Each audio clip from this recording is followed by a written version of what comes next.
द्वितीय राष्ट्रीय संगोष्ठ्याम् अद्य द्वितीयदिने शोधपत्रसमर्पकानां सर्वेषां स्वागतं व्याहरामि। अद्यतन तृतीयसत्रस्य अध्यक्षाः सन्ति दिनेश प्रसाद महाभागाः, associate professor department of Sanskrit Pune university. तान् अहं प्रार्थये वेदीम् अलङ्कुर्वन्तु इति। एवम् अद्य विशेष वक्तृरूपेण आचार्याः सचेत द्वैपाल रामकृष्ण महोदयाः, head department of Sanskrit merit college Vijayawada,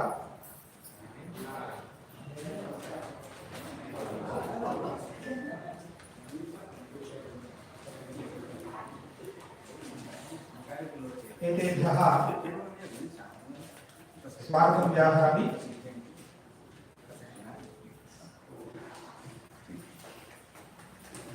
आचार्य नीलकण्ठ महोदयेभ्यः स्वागतं प्रणामः। वेदमयीं नादमयीं बिन्दुमयीं परपदोद्यदिन्दुमयीं यन्त्रमयीं तन्त्रमयीं प्रकृतिमयीं नौमि विश्वरूपिणीम्। आदौ शोधपत्रं समर्पयितुं डॉक्टर रामकृष्ण महोदय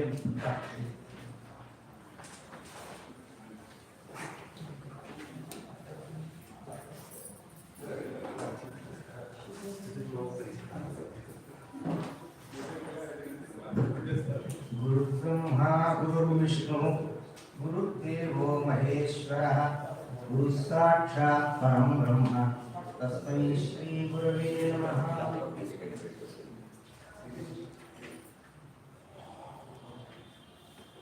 संस्कृत परिषद आयोज्यमानायां राष्ट्रीय संगोष्ठ्यां कृषिः पशुपालनं वाणिज्यम् इति विषयमधिकृत्य सञ्चाल्यमानायाम् अस्य सत्रस्य अध्यक्षाः आचार्याः दिनेश रावल महोदयाः,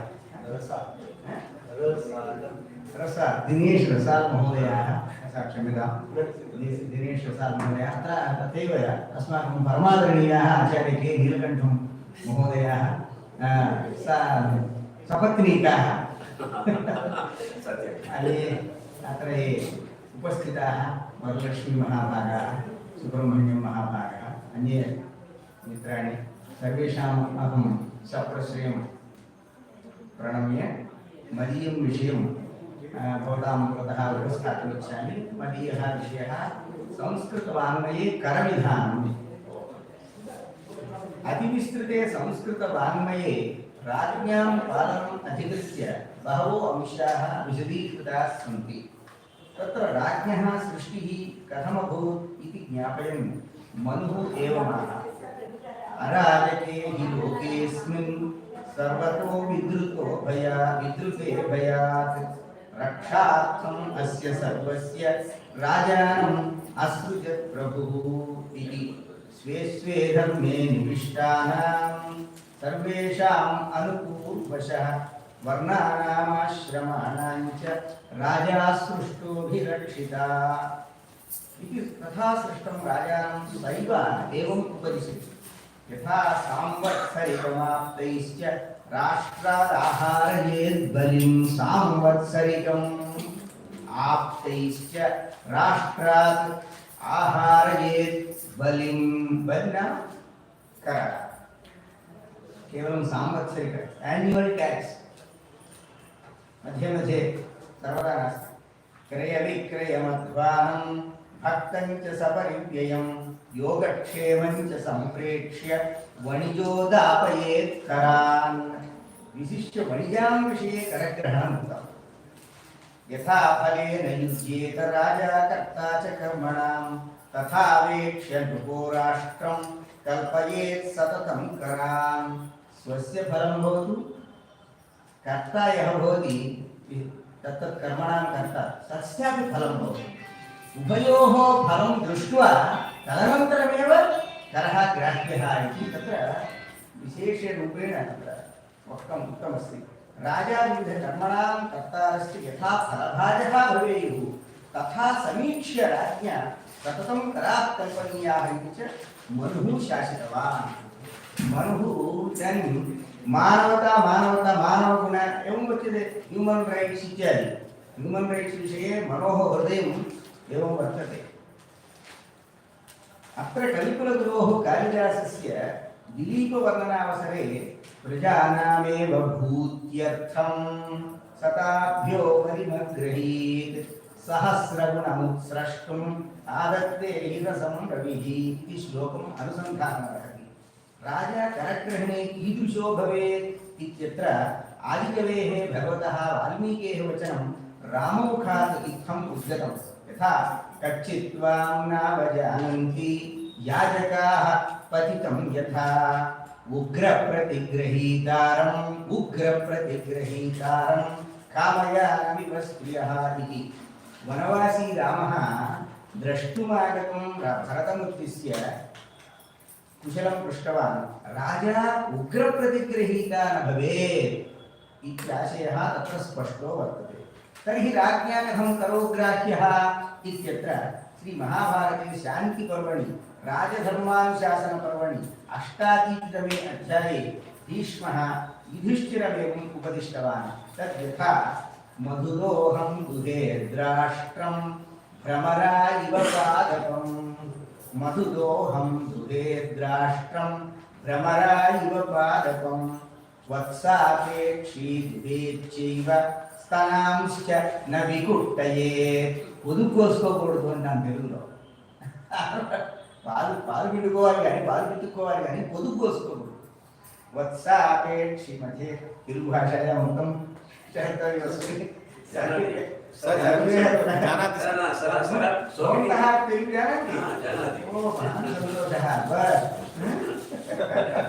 चांगला आहे.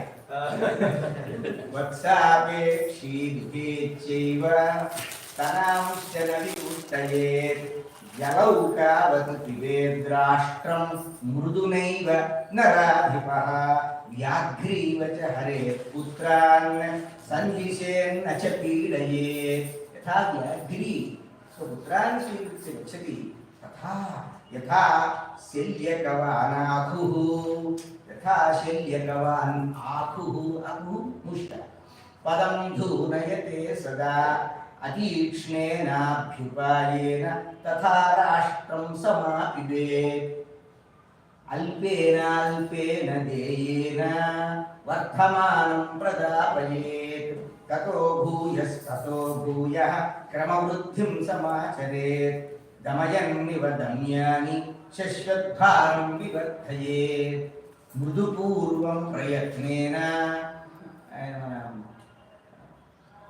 ప్రభావి సంఘాలు అంటారు మృదు బలాత్కారం అలాగే మృదుపూర్వం ప్రయత్నేన పాశాన్ అభ్యవహారయేత్ కదా కరోమి ధ్యేయః ఇత్యత్ర భీష్మः एवं वदति न चास्थाने न चाकाले करांस्तेभ्यो निपातयेत् आनुपूर्व्येण सान्त्वेन यथा कालं यथा विधि। तत्र उपायाः के कर विधाने उपायाः उपायान् प्रब्रवीम्येतान् न मे माया विवक्षिता। नाकेం కపటం లేదు మంచి మనసుతో చెప్తున్నాను అంటున్నాడు పెద్ద ఆయన. అనుపాయేన దమయన్ ప్రకోపయతి వాజినః పానాగార నివేశాశ్చ పన్ను ఎక్కడ వేయాలో చెప్తున్నాడు. పాన అందరికీ సంస్కృతం తెలుసని సర్వేభ్యः అత్ర దేవవాణ్యాం తత్ర महान् अभिनिवेशः वर्तते इति मत्वा अहं केवलं श्लोकानेव पठामि तत्र व्याख्यानं किमपि न करोमि। यतोहि अन्ये बहवः भवन्ति तेषामपि समयः दातव्यः। मया समयः प्रथमतः दत्तः इति उक्त्वा नैव यदि स्वीक्रियते सर्वेषां शिरोवेदना भवति जानामि। अतः न व्याख्यानं क्रियते। उपायः पानागारनिवेशाश्च वेश्याः प्रापणिकास्तथा प्रापणिका कुटनी कुशीलवाः सकितवाः ये चान्ये केचिदीदृशाः नियम्याः सर्व एवैते। एते सर्वे नियम्याः ये राष्ट्रस्य उपघातकाः ఏతే రాష్ట్రే వితిష్టంతో బాధంతే భద్రికా ప్రజాః కథం ఏతే ఏతే ఏవ నియమ్యా భవంతి కథం ఏతే ఏవ నియమ్యాः ఏతే మనుష్యాः तेषां హ్యూమన్ రైట్స్ మానవాధికారాः न सन्ति स्थानान्येतानि संयम्य प्रसंगो भूतिनाशनः కామే ప్రసక్త పురుషः హిమకార్యం వివర్జయత్ వీళ్ళ వల్ల అందరూ కామ ప్రవృత్తి ఎక్కువ గలవాళ్ళు అయిపోతారు సర్వస్వం కోల్పోతారు వాళ్ళంతా కోల్పోతారు కాబట్టి వీళ్ళని నియమించాలి ఎక్కువ మంది కోసం అని చెప్పి ఒకళ్ళిద్దరిని నియమించడం లేదు కదా కామే ప్రసక్త పురుషः కిమకార్యం వివర్జయేత్ మధ్యమాంస పరస్వాని తథా దారాధనాని చ ఆహరేద్ రాగవశగః తథా శాస్త్రం ప్రదర్శయేత్ కరగ్రహణే నియుక్తాः అధికారిణः యది ఉచితాత్ అధికం గృహ్ణీయుః తేషాం విషయే కథం వర్తితవ్యం దండ్యాస్తే చ మహారాజ ధనాదాన ప్రయోజకాः ప్రయోగం కారయేయుస్తాన్ యథా బలికరాంస్తథా ధనినాం విషయే కథం ప్రవర్తితవ్యం ఇప్పుడు మన వాడు కార్పొరేట్ వాళ్ళతో చాలా గౌరవంగా ప్రవర్తిస్తుంటారు ఎందుకంటే వాటిని చాలా పెట్టుబడి పెడతారు అవన్నీ అలాగే పూర్వమే చెప్పాడు భీష్ముల వారు చెప్పారు మళ్ళీ చాణక్యుడు కూడా చెప్తున్నాడు ధనినాం విషయే కథం ప్రవర్తితవ్యం ధనినః పూజయే నిత్యం పానాచ్ఛాదన భోజనైః డబ్బున్న వాడికి మనం పూజ చేయాలి ఎందుకుడా వక్తవ్యాశ్చ అనుగృహీత్వం ప్రజాః సహమయేతి వై నేను చేస్తున్నాను సేవ ప్రజలకి రాజుగారు చెప్పాట మీరు కూడా నాతో పాటు వక్తవ్యాశ్చ అనుగృహీత్వం ప్రజాః అనుగృహీత్వం ప్రజాః సహమయా ఇది నేను చేస్తున్నాను మీరు కూడా సహాయం చేయండి నా సమేషాం ఏకం కర విధానం సర్వేషాం ఒకటేనా అందరికీ లేదు తత్తవృత్తి జీవినాం ఇది తత్తవృత్తి జీవినాం మూలధనం విహాయ వాళ్ళ మూలధనం మీద ట్యాక్స్ వేయకూడదు వచ్చిన ప్రాఫిట్ మీదే ట్యాక్స్ మూలధనం విహాయ లాభే కియద్భాగः తదపి వార్షిక ఏవ కథం ఆదేయः ఇత్యత్ర మనుః ఏవం అబ్రవీత్ 50 భాగ ఆదేయో राज्ञा पशुभिरण्ययोः धान्यानाम् 8मो भागः षष्ठो 12 एव वा आददीत अथ षड्भागं द्रुमांस मधुत्सर्पिषां गन्धौषधिरसानां च पुष्पमूलफलस्य च पत्रशाकतृणानां च चर्मणां वैदलस्य च मृण्मयानां च भाण्डानां सर्वस्य अश्ममयस्य च इति केभ्यः करग्रहण निषेधः इत्यत्र मनुः एवमाह म्रियमाणोऽप्याददीत न राजा श्रोत्रियात्करम् శ్రోత్రియుడంటే ఎవరో ఒక సామాజిక వర్గం వాడని అనుకోకండి విద్యావంతుడు అనే మాట తీసుకుందాం ఇప్పుడు ఈ కాలంలో పోయి అంటే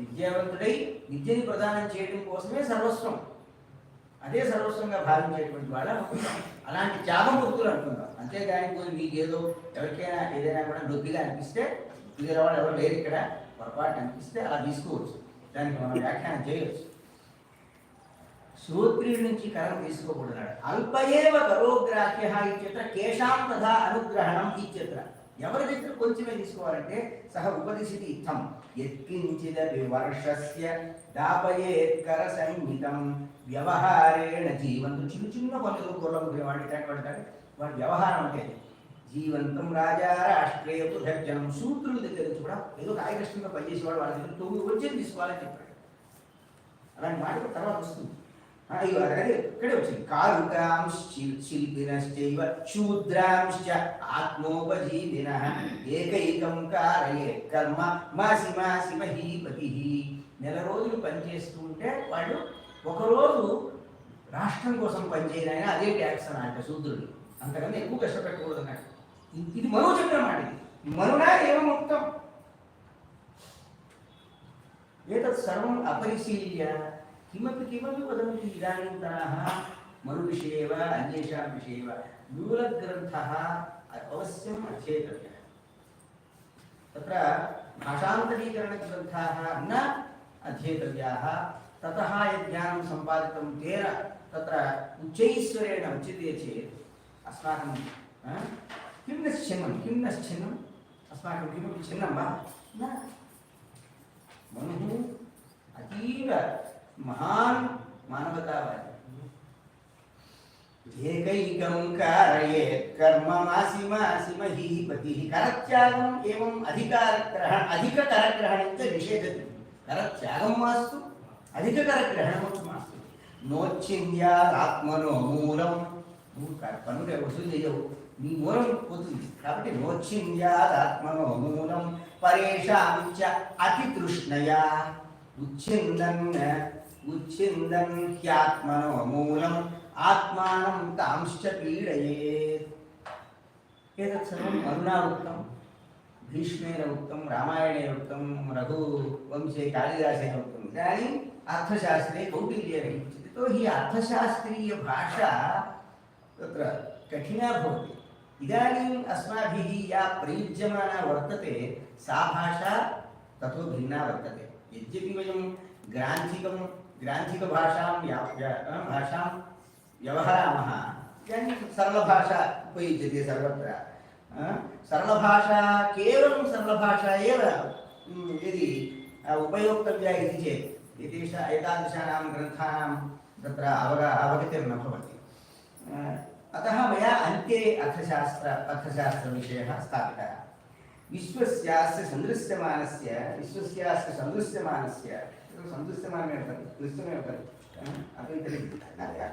आदिमः समग्रः संविधानग्रन्थः कौटिल्यम् अर्थशास्त्रम् इत्युच्यमाने न कस्यापि वैमत्यमस्ति वा कोऽपि अस्ति वा कौटिल्यसदृशः के अन्यत्र कुत्रापि केनापि एतादृशग्रन्थाः निर्मितो वा न इवं तत्र मार्क्स् दास् क्यापिटल् इति लिखितवान् तत्रापि एतादृशं नास्ति प्रपञ्चे तत्र विश्वे बहवः मार्क्स् बहु सम्यक् लिखितवान् परन्तु एतादृशं सर्वस्यापि विषये अनेन उक्तं ప్రతివాడు కావాలి చాణక్యుడు ఎవరిని వదలలేదు అందరి పట్ల దయగలవాడు మన భారతీయులైనటువంటి ఋషితుల్యులైనటువంటి ఇలాంటి చాణక్యులు లాంటి మహాత్ములు ప్రతి వాడి మీద దయ వాళ్ళ కారణం ఉంది ఎటువంటి కారణం ఉంది ఎంబాడిమెంట్ ఆఫ్ కంపాషన్ అలాంటి కంపాషన్ మరెవరికి లేదు ప్రపంచంలో అందిస్తుంది తత్ర గ్రంథకారः కోశాభిసంహరణాఖ్యే ప్రకరణే करग्रहण अग्रहणं कथं वा करणीया इत्यत्र विस्पष्टमेव प्रतिपादितवान् कोशमकोशप्रत्युत्पन्नार्थकृच्छ्रः संगृह्णीयात् जानपदं महान्तम् अल्पप्रमाणं वा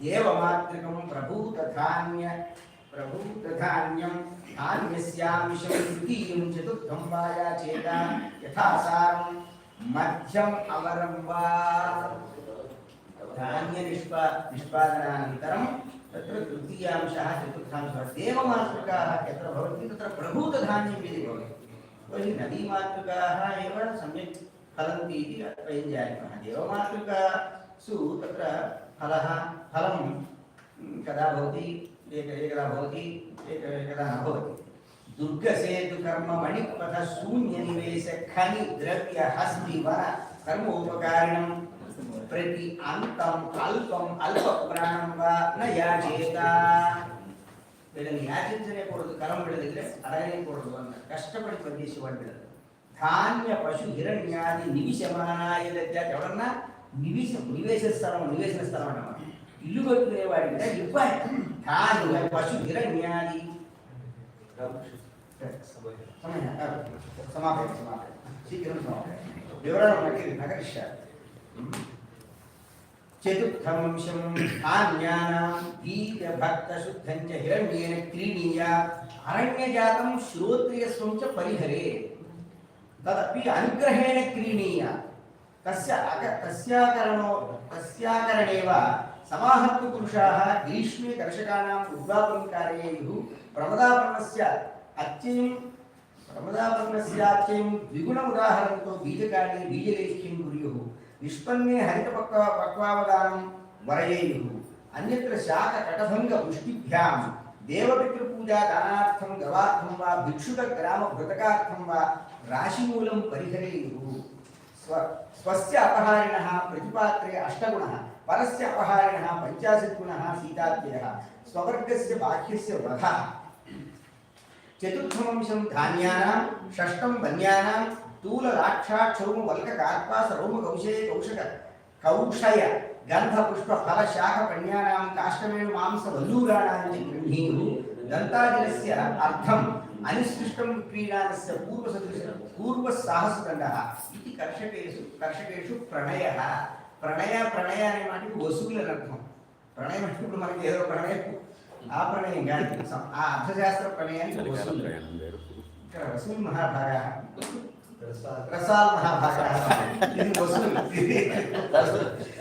సువర్ణ రజిత వజ్ర మణిముక్త ప్రబాల అశ్వ హస్తి పణ్యాః పంచాశత్కరాः सूत वस्त्र ताम्र उष्ट कंस गंध वैषज्य सीधु पण्याः 40 धान्य रस लोह पण्याः शकट व्यवहारिणस्य 30 काच व्यवहारिणो महाकारवश्च 20 क्षुद्रकारो वर्धकी पोषकाश्च 10 काष्ठ वेणु पाषाण वृद्धान्न पक्वान्न हरितपण्याः 5 कुशीलवः पंचविंशति निमेषाः जातः एवं बहु वर्तते अस्तु अस्तु एवं तत्र कस्य कृते कियत्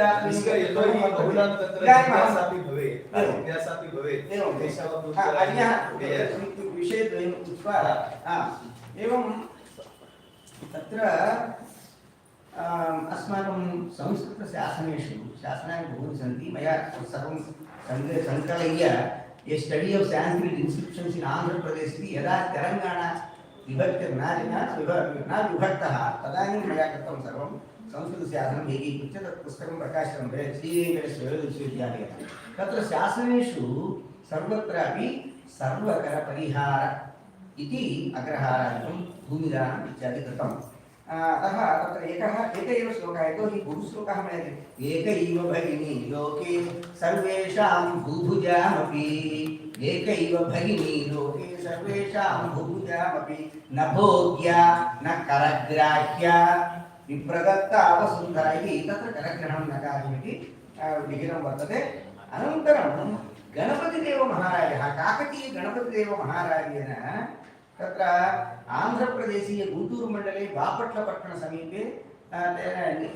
स्थापितं शासनं मोटुपल्ली स्तंभशासनम् इति वर्तते तत्रस्थाः इमाः पङ्क्तयः साङ्ख्यात्रिकेभ्यः करग्रहणप्रकारं निरूपयति संस्कृतभाषामये शासने अस्मिन् तेलुगुभाषायां शुल्कपरिमाणं निर्दिष्टमस्ति तत्र श्री गणपतिदेव महाराजेन सकलद्वीपान्तरीय देशान्तरपट्टणेषु गतागतं कुर्वाणेभ्यः साङ्ख्यात्रिकेभ्यः एवम् अभयशासनं दत्तं पूर्वं राजानः ओतपत्रेषु अन्यदेशात् देशान्तरप्रवृत्तेषु दुर्वातेन समापतितेषु भग्नेषु अतीर्थसङ्गतेषु च संवृतानि कनक करि तुरग रत्नादीनि वस्तूनि सकलानि बलात् अपहरन्ति वयमपि गणपतिदेवः वदति प्राणेभ्योऽपि गरीयो धनम् प्राणेभ्योऽपि गरीयो धनम् इति समुद्रयानकृत महासाहसेभ्यस्तेभ्यः क्लुप्तशुल्काकृते कृपया कीर्ति धर्म इति सर्वं वितरामः इति तत्र शुल्कपरिमाणं तत्र तेन किं किम्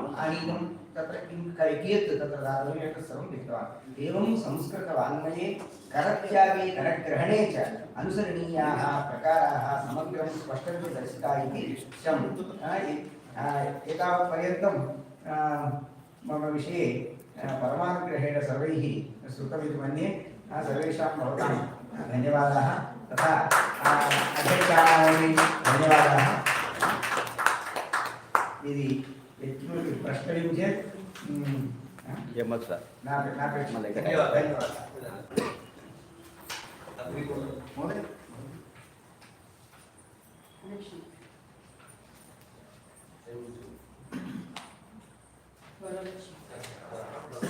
वरलक्ष्मी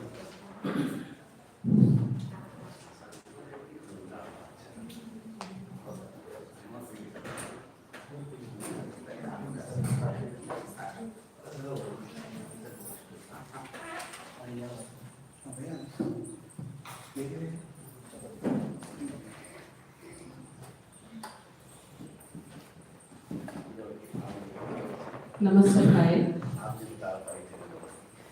ॐ यां मेधां देवगणापितरश्चोपासते तया मामग्निजयाग्ने मेधाविनं कुरु। अय्योः मान्याः, वार्ता इति द्विदिवसीयसङ्गोष्ठ्याम् अस्यां वयं सर्वे भागं गृह्णीमः। मम पत्रस्य विषयः अस्ति गजतुरगपालनम्। 18 विद्याः सन्ति, तथैव 64 कलाः सन्ति।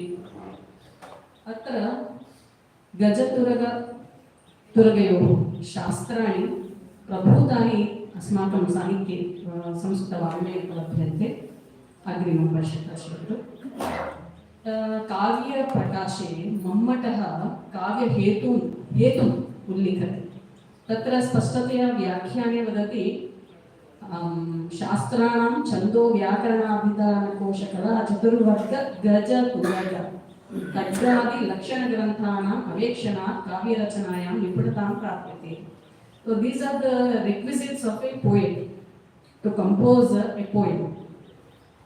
And even Rajashekara in Kavya Mimamsa mentions all these vidyas to be acquired by a poet. Next one. And what are the scientific treatises on this horse lore and elephant lore? Mrugapaksha Shastram by Hamsadeva. He belonged to 13th century AD. Next, Gaja Shastram, authored by sage Palakapya, and Ashwa Shastram by sage Shalihotra. It is also called Shalihotram. That Shastram is called Shalihotram also. Compilation of by Nakula. We know very well about 5 Panchamahakavyas authored by various celebrated poets. The famous commentator Mallinatha wrote commentary on these 5. It is a well-known fact.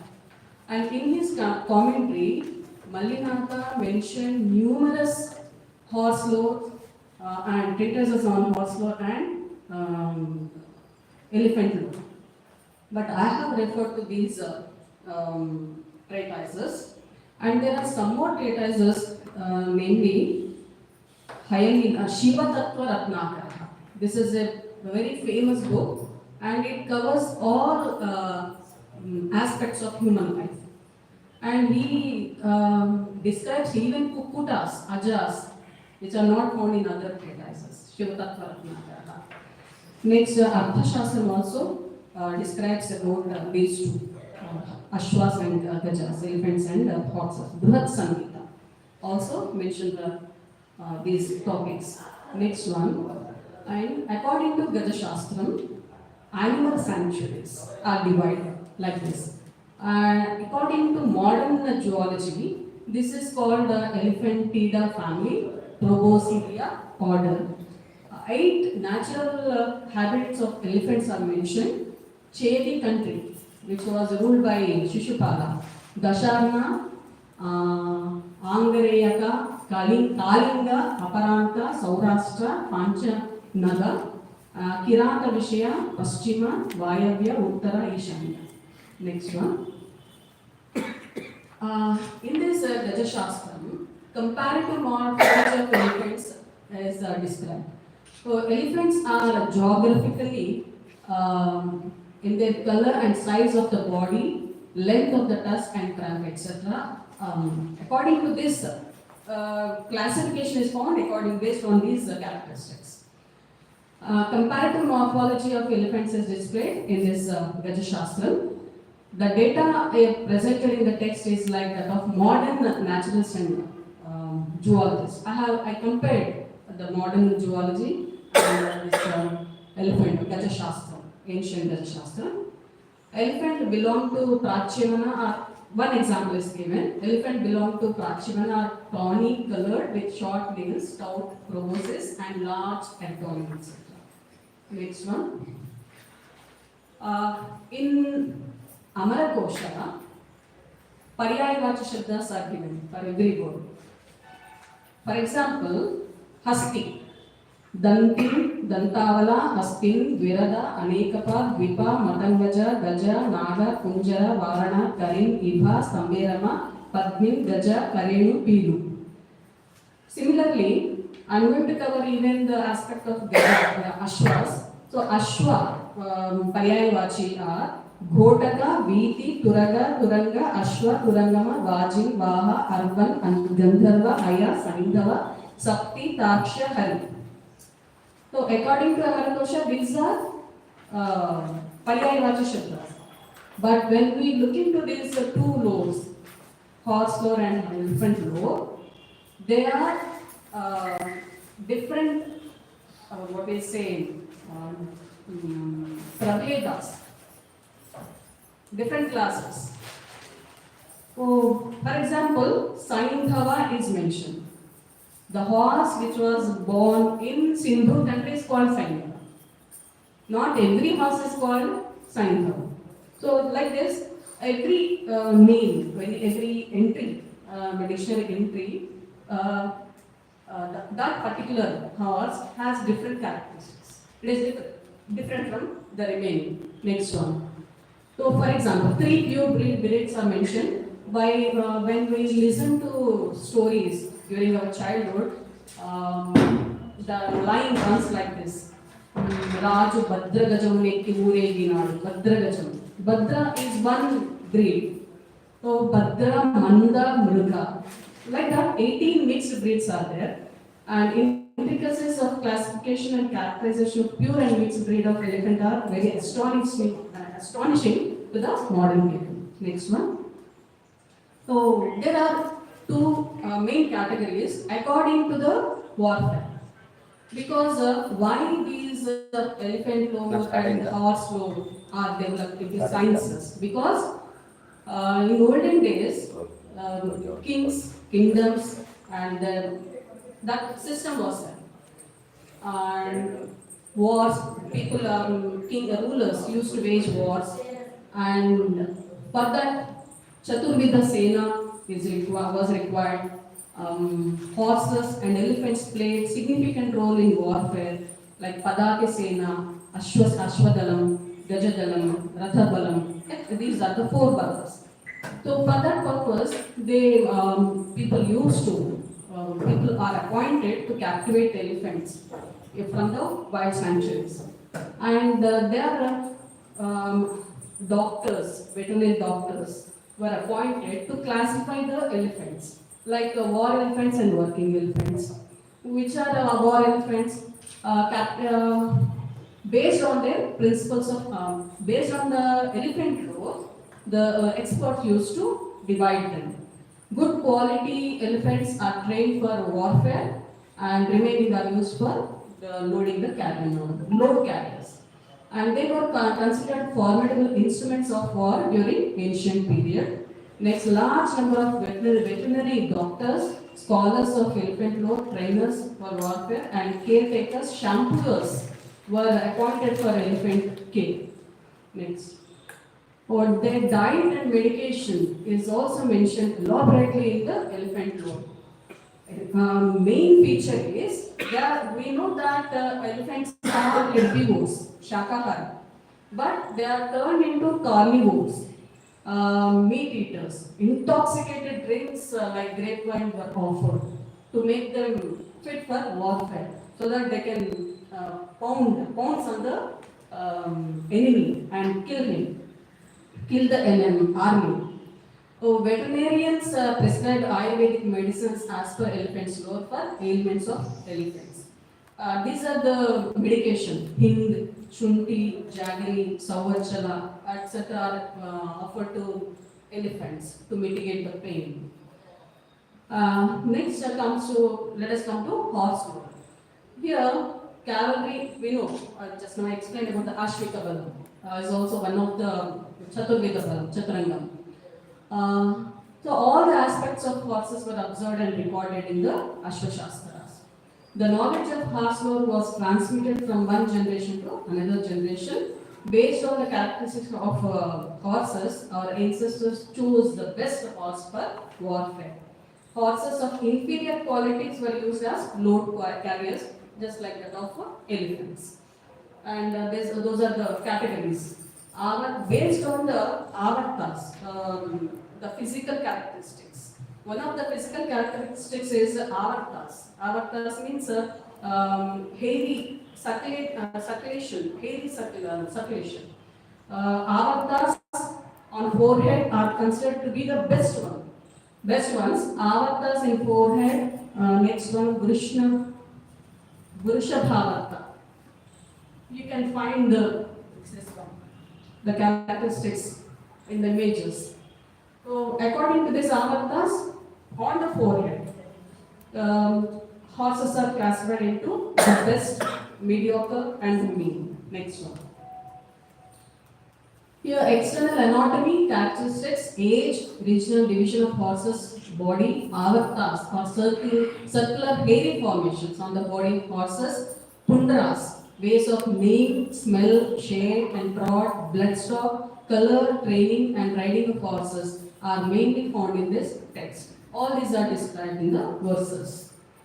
Show me the previous one.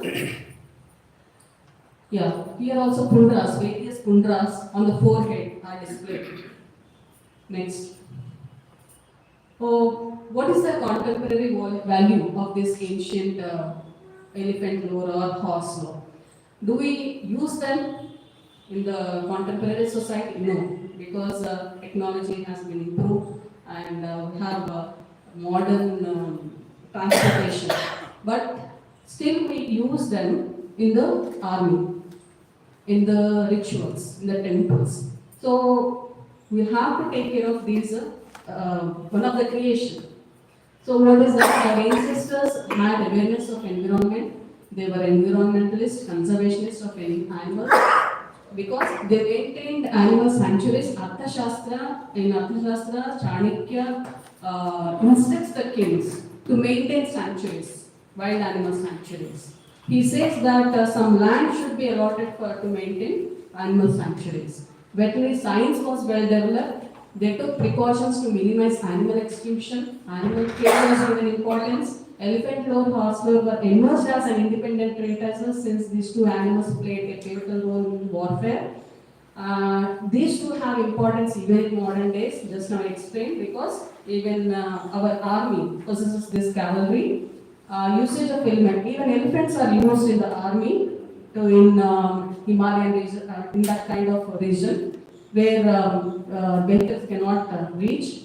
So usage of elephant lore and horse are helpful by catering to the needs of horses and elephants. Various methods of nourishment of horses, elephants and treatment for ailments do have relevance. And it is difficult to understand Sanskrit literature when we go through 5 Panchamaha for example, in Shishupala Vada, Lord Krishna with his retinue goes to is on the way to Rajasriya.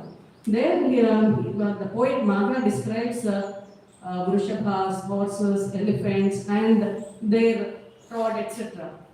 Without knowing these two, without the knowledge of Ashwashastra and Gajashastra, one cannot understand. Mallinatha's commentary helps us to understand these intricacies. So it is difficult to understand Sanskrit literature without the knowledge of scientific literature, especially Gajashastra and Ashwashastra. Thank you for listening.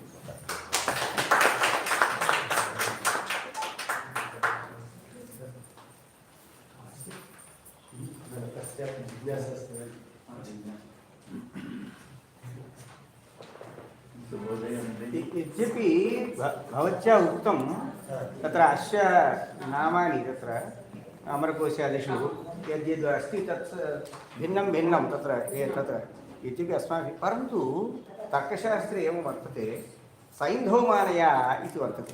भोजनप्रकरणे यदि वयं पृच्छामः सैन्धवम् इत्युक्ते लवणमिति, यदि युद्धगमनवेलायां सैन्धवमानः अश्वमित्येव, तत्र सैन्धवमानया इत्येव प्रयोगः। सैन्धवम् इत्युक्ते सिन्धुदेशीयं, सिन्धुदेशोत्पन्नम् इति तत्र यदि ते तस्य ज्ञानं भवति न वा, परन्तु सैन्धवम् इत्युक्ते अस्य इत्येव तत्र तत्र देशानुसारम् अश्वान् विभागः अस्ति तत्तु अस्ति अस्ति आरट्टजातः भवत्या उक्तमपि समीचीनम् एवमपि वर्तते तदनुसारम् अरबदेशे उत्पन्नाः अश्वाः आरट्टजातः इति एवं तथैव सिन्धुदेशे उत्पन्नाः अश्वाः सैन्धवाः तत्तु सत्यं भिन्नभिन्नाः सन्ति अन्यदेकं स्मृतवती तत्तु सत्यमेव परन्तु सामान्यतयापि सैन्धवस्य इदानीं स्त्रियाः महाराष्ट्रीयाः इति वदन्ति तत्र सर्वेषां कृते परन्तु तत्र युद्धगमनवेलायाम् इत्युक्ते अश्व इत्येक तत् काम्बोजदेशीयं वा अन्यत् इति नास्ति सः किं जानाति सः गृहीता कथं किं जानाति अस्य विवक्षा यद्यपि सिन्धुदेशीयम् इति भवेत् परन्तु सः केवलम् अश्वमेव आनयति युद्धार्थम् अर्हतापि स्यात् पञ्चकार्याणि स्यात् तदा देशत्वं किमपि वा स्यात् तावदेव यतोहि तत्र विभागः प्रदर्शितः खलु वर्किङ्ग् अनन्तरं वा ततो वयं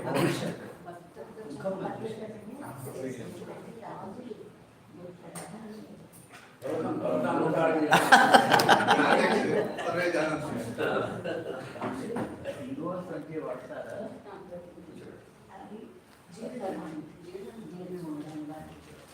श्रीगुरुभ्यो नमः अहं सुब्रह्मण्यः अत्रैव संस्कृतपरिषदि कार्यं कुर्वन् अस्मि इदानीं संस्कृतपरिषदा वार्ता इति विषयम् उद्दिश्य द्विदिवसीया राष्ट्रीयसङ्गोष्ठी आचर्यते एव तत्र वस्तुतः ह्यः मम चिन्तनं भिन्नमासीत् मम पत्रं किमपि भिन्नमेव आसीत् परन्तु एम् राव महोदयानां व्याख्यानानन्तरं किञ्चित् बुद्धौ प्रविष्टं यत् अनुभवरहितं किमपि केवलं व्याख्या अकाडेमिकल् किमपि प्रदानं कुर्मः चेत् किमपि तत्र वैशिष्ट्यं नास्ति इति मत्वा मम किञ्चित् यद् अनुभवपूर्णमस्ति तद् अत्र प्रदर्शनीयम् इति मत्वा रात्रौ एव किञ्चित् पत्रं परिवर्तितवान् अस्मि अत्र विषयः अस्ति यतो गावस्ततो वयम् इति अत्र कस्मात् एषः श्लोकः उद्धृतः इत्युक्ते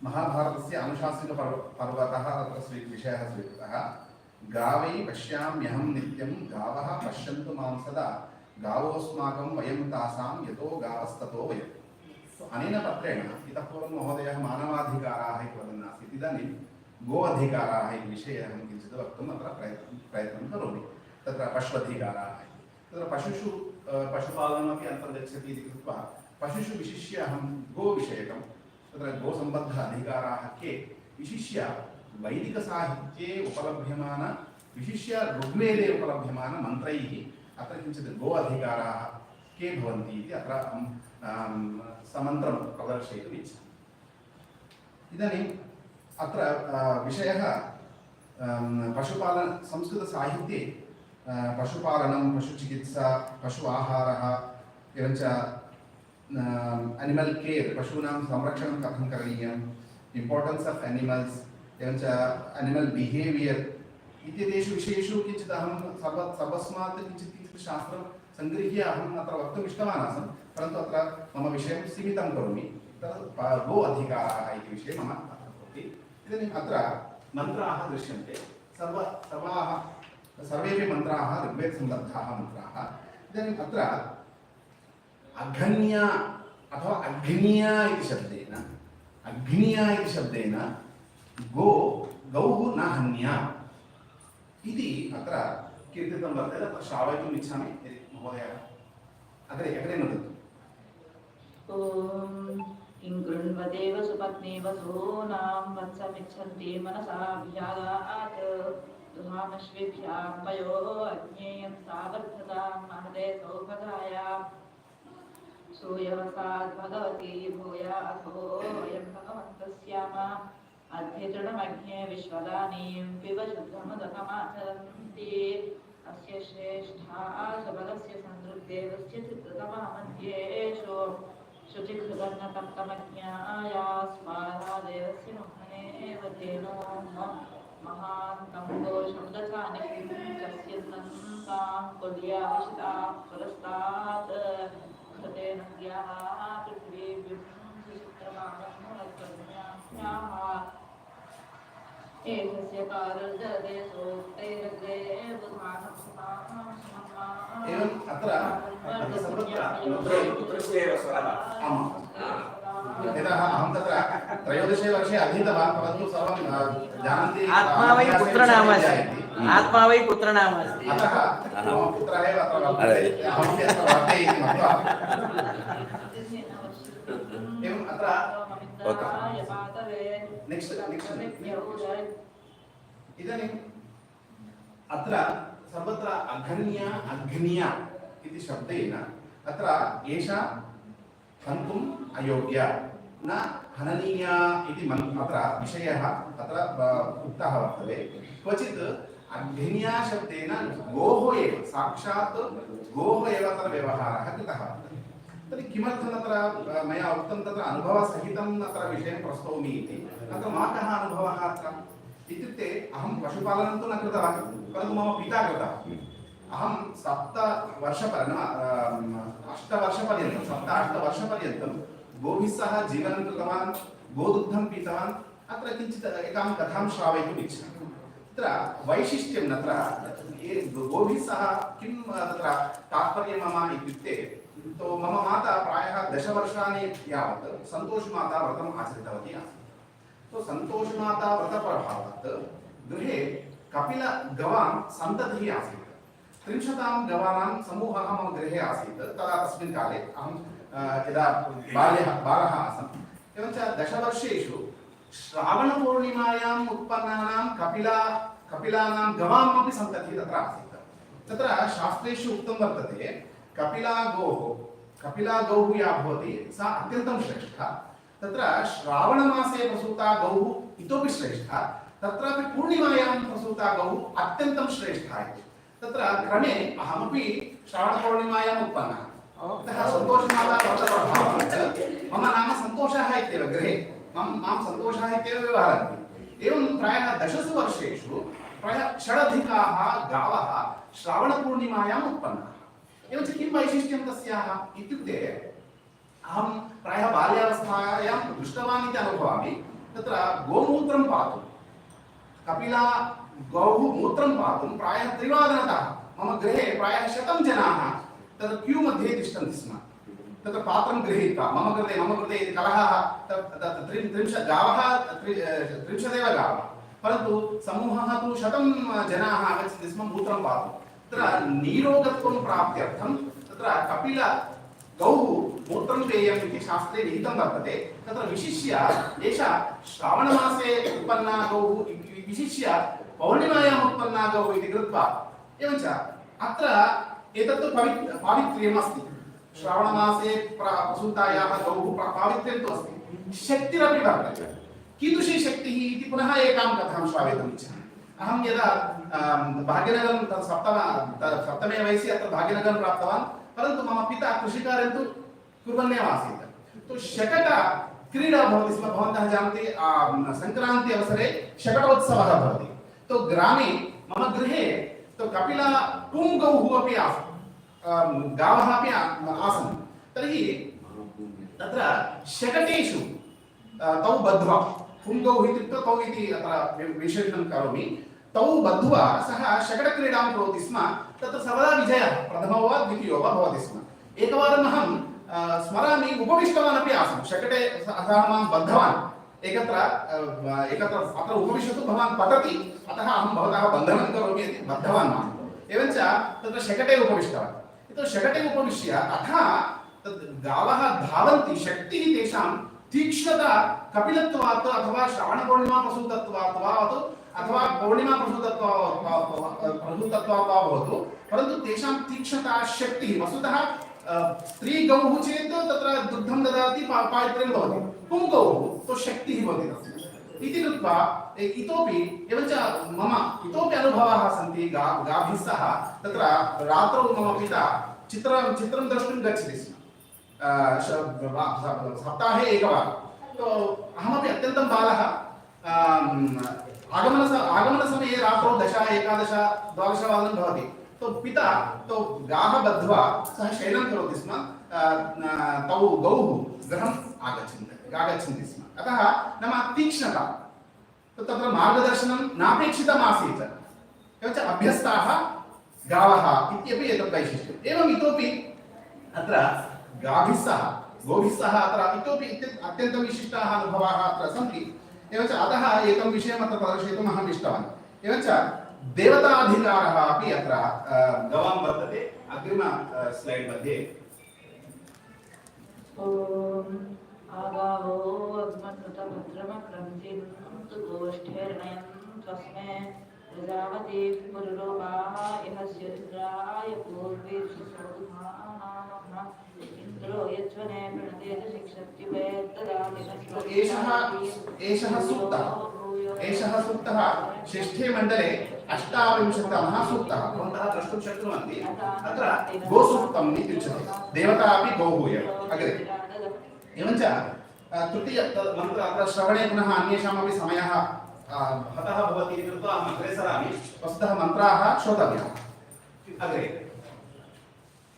एवञ्च अत्र गौः न हन्या इति विशिष्य मन्त्रं वयं जानीमः एव माता रुद्राणां श्रावयति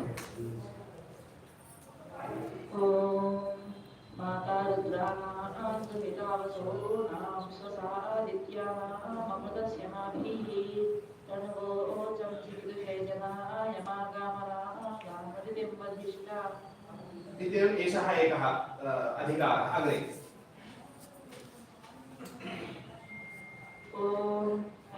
अस्मिन् अत्र मन्त्रसमुच्चये अत्र मन्त्राः भिन्नभिन्नमन्त्राः सन्ति दशमण्डलस्य मन्त्राः एते अत्र अग्निं प्रार्थयति हे अग्ने यः मांसाशी अस्ति राक्षसो वा भवतु मनुष्यो वा भवतु तं संहर यः मांसाशी भवति तं संहर इति अग्निं प्रार्थयति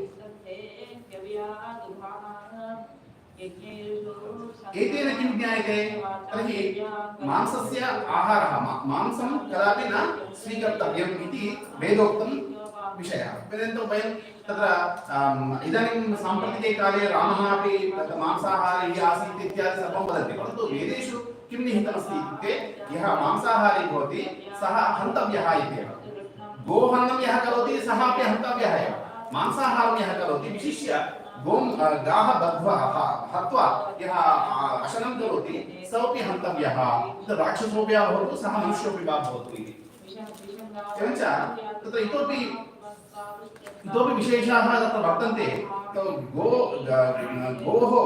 गौः मांसस्य अशनेन रोगाः भिन्नभिन्नरोगाः तत्सर्वम् अहं डाटा नेतुं न शक्तवान् गौः मांस अशनेन हानिः कीदृशः हानिः भवति इत्यपि तत्र श्रावितं वर्तते सर्वं डाटा उपलभ्यते अग्रे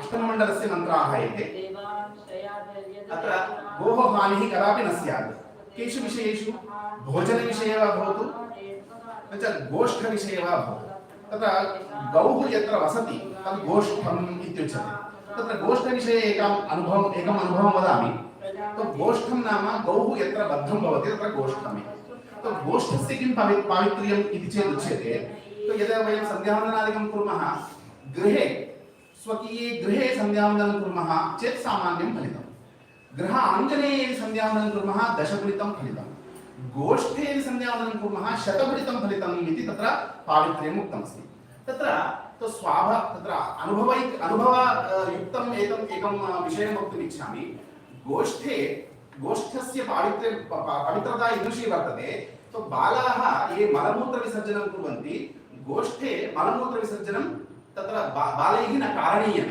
किमर्थम् इति चेत् अहं दृष्टवान् यदि बालस्य मलं यदि अधः पतति तदुपरि यदि गौः शयनं करोति तस्मिन् भागे तस्य चर्म ज्वलितं भवति तो अहं ज्वलितं चर्ममपि दृष्टवान् अतः तो मनुष्यः तादृशविषपूर्णः अतः गोष्ठप्रदेशे गोष्ठं तु पवित्रमेव गोष्ठप्रदेशे मलमूत्रविसर्जनमपि वर्जितम् इति अत्र एकः विषयः एवम् इतोपि अत्र मन्त्राः एतेव इतोपि अन्यः एकः विषयः तत्र पाणिनेः एकं सूत्रं वर्तते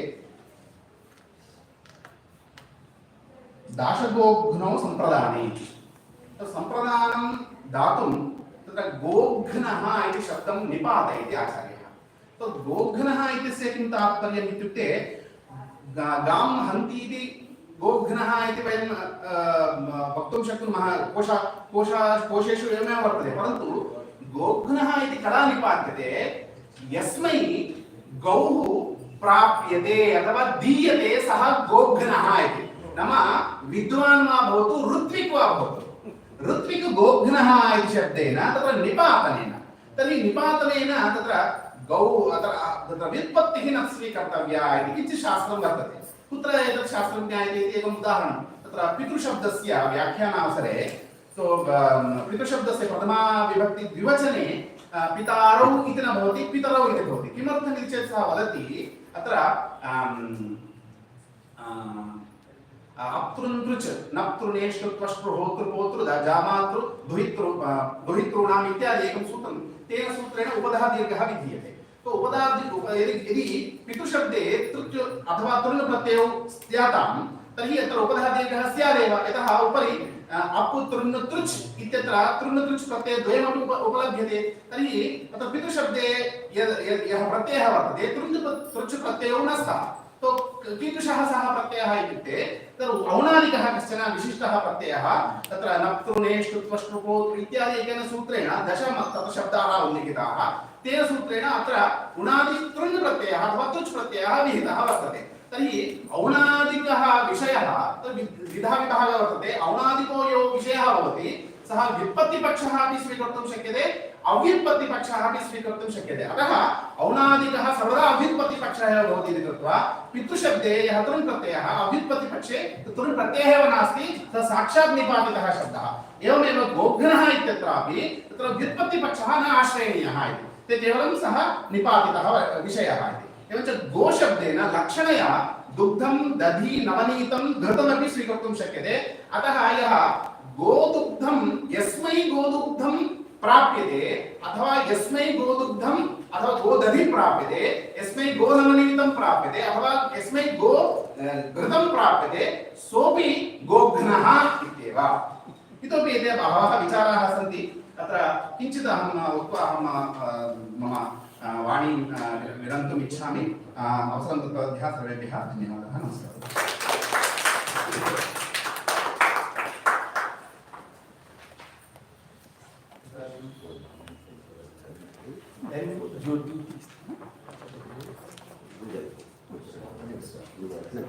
डॉक्टर के विनय कुमार।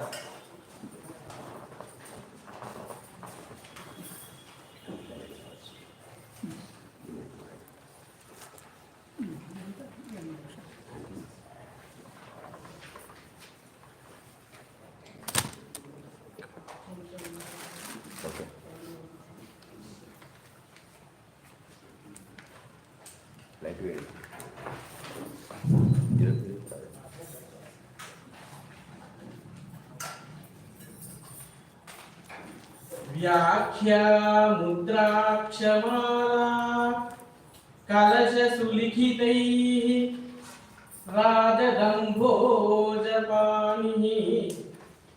काव्यालङ्कारमुख्येष्वपि निशितधियं सर्वशास्त्रेषु तूर्णम् मूकेभ्योऽप्यार्द्रचित्ता दिशति करुणया याजवात्सा कृपाब्धिः वाग्देवी वाञ्छितं मे वितरतु तरसा शृङ्गभूभृन्निवासा वाग्देवी वाञ्छितं मे वितरतु तरसा शृङ्गभूभृन्निवासा वाग्देवी वाञ्छितं मे विदरतु तरसा शृङ्गभूभृन्निवासा। सभावेनां नमस्कृत्य सरस्वती स्वरूपिणी अध्यक्ष प्रभृति उपमञ्चं विराजमानान् मद्गुरुवर्यान् नीलकण्ठ आचार्यान् समागतान् सर्वांश्च सतः नमस्कृत्य संस्कृत साहित्ये वार्तायाः प्राशस्त्यं दिनद्वयात्मिकायाम् अस्यां संगोष्ठ्यां मम आत्मानं व्यापारयामि यथाशक्ति। अत्र साहित्यशब्देन साहित्यलक्षणं किम् इत्युक्ते कुन्दकाचार्येण वक्रोक्तिजीविते उच्यते साहित्यमनयोः शोभाशालितां प्रति काव्यसौ अन्योन अनतिरिक्तत्व मनोहारिं व्यवस्थितिः। शब्दार्थो कीदृशो भवेत्? समसर्वगुणोसन्तो सुहृदाविव संगतौ परस्परस्य शोभायै शब्दार्थो भवतो यथा इति। एतादृश साहित्यं कृषिपराशर बृहत् कृषिपराशर काश्यप कृषिपद्धति प्रभृतिषु ग्रन्थेषु वयम् एतादृशं साहित्यं द्रष्टुं शक्नुमः। यद्यपि पूर्वं मया कृषिपराशर काश्यप कृषिपद्धति ग्रन्थाः यद्यपि नावलोकिताः अनेन कारणेन अवलोकिताः तत्र तादृशं वैशिष्ट्यं साहित्यं द्रष्टुं शक्नुमः वयम्। अत्र वार्तायाः प्राशस्त्यं वार्ता शब्देन वामहादयः आलङ्कारिकाः न्यूस् इत्यर्थं स्वीकुर्वन्ति। गतोस्तमर्कः भातीन्दुः यान्ति वासाय पक्षिणः इत्येवमादि किं काव्यं वार्तामेनां प्रचक्ष्यते इति वार्ताशब्दः तादृशार्थे गृह्यते। अपि च वार्ताशब्दस्य अपरोपि अर्थः वर्तते आजीवो जीविका वार्ता वृत्तिर्वर्तन जीवने इति कोशः। एवम् अत्र अपि च वार्ताशब्दः वार्ता प्रवृत्ति वृत्तान्तः वार्ता प्रवृत्तिः वृत्तान्तः वृत्तान्तार्थेऽपि वार्ताशब्दः प्रयुज्यते। अत्र वैश्यवर्गे स्त्रियां कृषिः पाशुपाल्यं वाणिज्यं चेति वृत्तयः वार्ताशब्देन एते त्रयः विषयाः अपि गृह्यन्ते। सम्प्रति अत्र एतादृश वार्ताशब्देन कृषिः इत्यर्थः यः स्वीक्रियते तादृशी कृषिः कतिविधा भवति इत्युक्ते देवमातृककृषिः अदेवमातृककृषिः इति द्विविधा निरूपिता वर्तते ग्रन्थेषु कृषिपराशर प्रभृतिषु ग्रन्थेषु। अतः मम शीर्षकं भवति देवमातृककृषि अदेवमातृककृषि विवेचनम् इति। कृषितो नास्ति दुर्भिक्षं कृषिमूलमिदं धान्यं भूमिस्थोऽयं कन्यमाना ददाति न कृषेस्तु समं वित्तम् इत्यादि सूक्तिभिः कृषेः महत्त्वं प्रतीयते। भारतदेशः आदितः एव कृषिप्रधानदेशः ग्रामप्रधानदेशः इति वैदिकवाङ्मयेन इतिहासपुराणाभ्यां च ज्ञायते। देशः नाम कः इत्युक्ते अमरसिंहः द्वितीये काण्डे कथयति देशो नद्यम्बु वृष्ट्यम्बु सम्पन्न व्रीहिपालितः स्यान् नदीमातृको देवमातृकश्च यथाक्रमम् इति।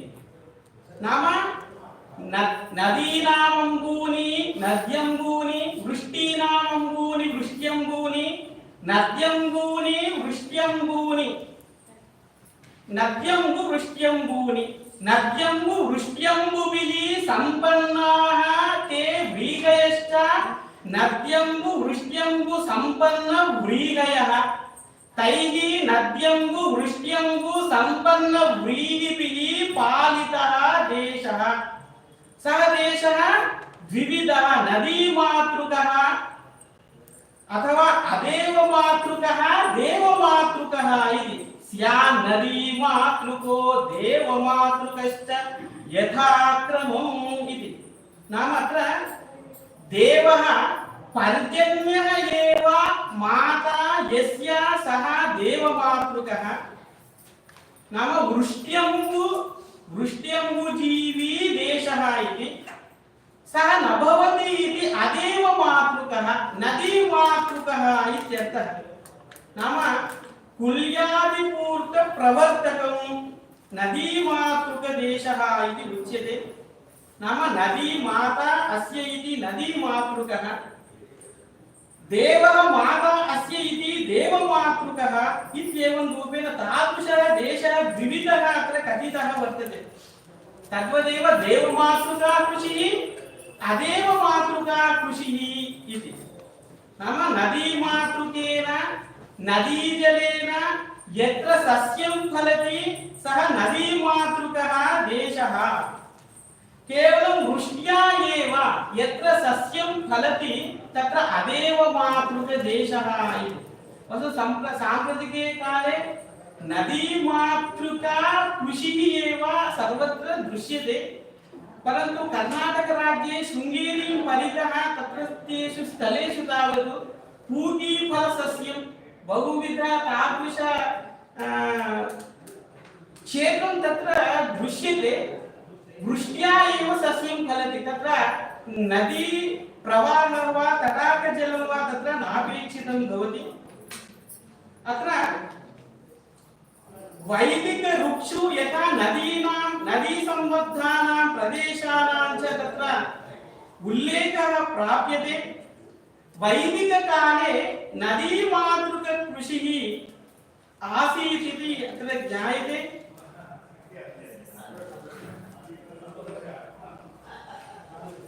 वैदिक महर्षयः दुर्व्यसनात् वारयित्वा लोकान् कृषिकर्मणे प्रेरयामासुः इति अनेन ऋग्वेद मन्त्रेण ज्ञायते यत् अक्षैर्मा दीव्यः कृषिमत् कृषस्व वित्ते रमस्व बहुमन्यमानः तत्र गावः पितव तत्र जाया तन्मे विचष्टे सविताय मर्यः। यह उद्घाटन सत्रे विद्यानन्दादि महाभागेन उक्तं वर्तते।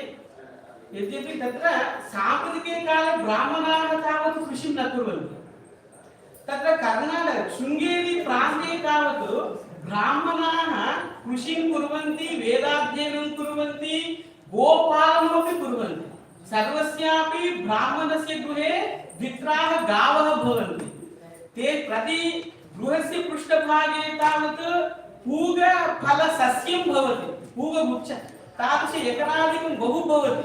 इत्युक्ते सर्वेपि तत्र भवन्ति। परन्तु अस्माकं प्रान्ते तावत् ब्राह्मणाः तादृशं कार्यं न कुर्वन्ति। वाणिज्यम् एव मनसि सङ्कल्प्य सर्वेपि तत्र प्रवृत्ताः भवन्ति इति यः उद्घाटनसत्रे अस्माभिः अनुभूतं वर्तते। रामायणकाले एवं वा? तर्हि महान् सन्तोषः। అక్కడ నాగలి వాళ్ళు పట్టకుండా చేయించాలి. నాగలి పట్టి बहवः कारयन्ति। अर्धं सस्यम् आगतं मह्यं यच्छतु, अर्धं भवान् स्वीकरोतु इत्येवं प्रकारेण अस्माकं ग्रामे अस्माकमपि अस्ति भूमिः। సొంత వ్యవసాయం చేసేవాళ్ళు కూడా నాగలి పట్టకూడదు. अत्र वस्तुतः मम शोधपत्रस्य अयं सारः वर्तते। यद्यपि बहु लिखितमस्ति अत्र नदीमातृककृषिः अदेवमातृककृषिः देवमातृककृषिः इति। अस्माकं भारतदेशे पश्यामश्चेत् सर्वत्र अदेवमातृककृषिः एव। तत्रापि अस्माकं तेलङ्गानाप्रान्ते तावत् द्वे महानद्यौ वर्तेते। भागीरथी नदी, गोदावरी नदी, कृष्णा नदी वर्तते।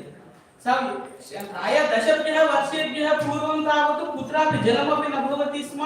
कालेश्वरमिति किञ्चित् कश्चन जलाशयः निर्मितः वर्तते, तद्वारा जलं तत्र बहुत्र गच्छति।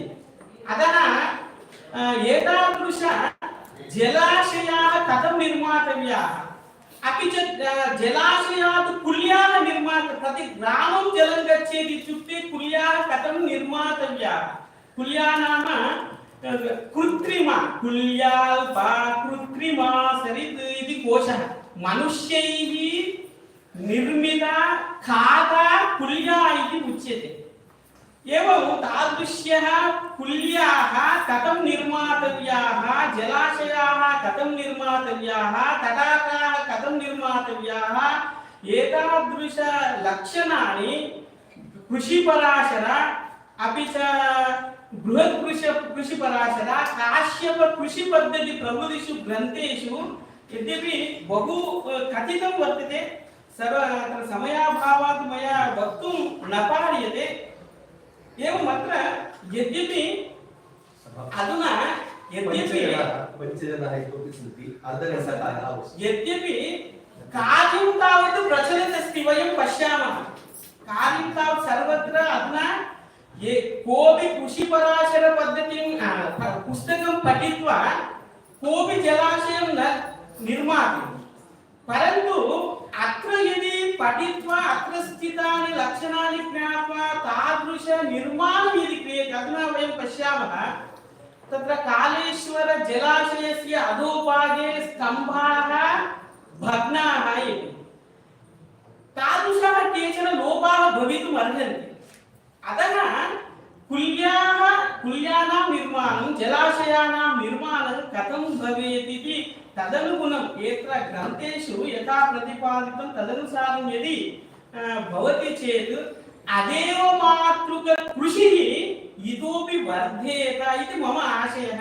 यद्यपि देशे वा सर्वत्र अदेव मातृक कृषिः एव अत्यधिकतया वर्तते, देवमातृक कृषिः तत्र भवति।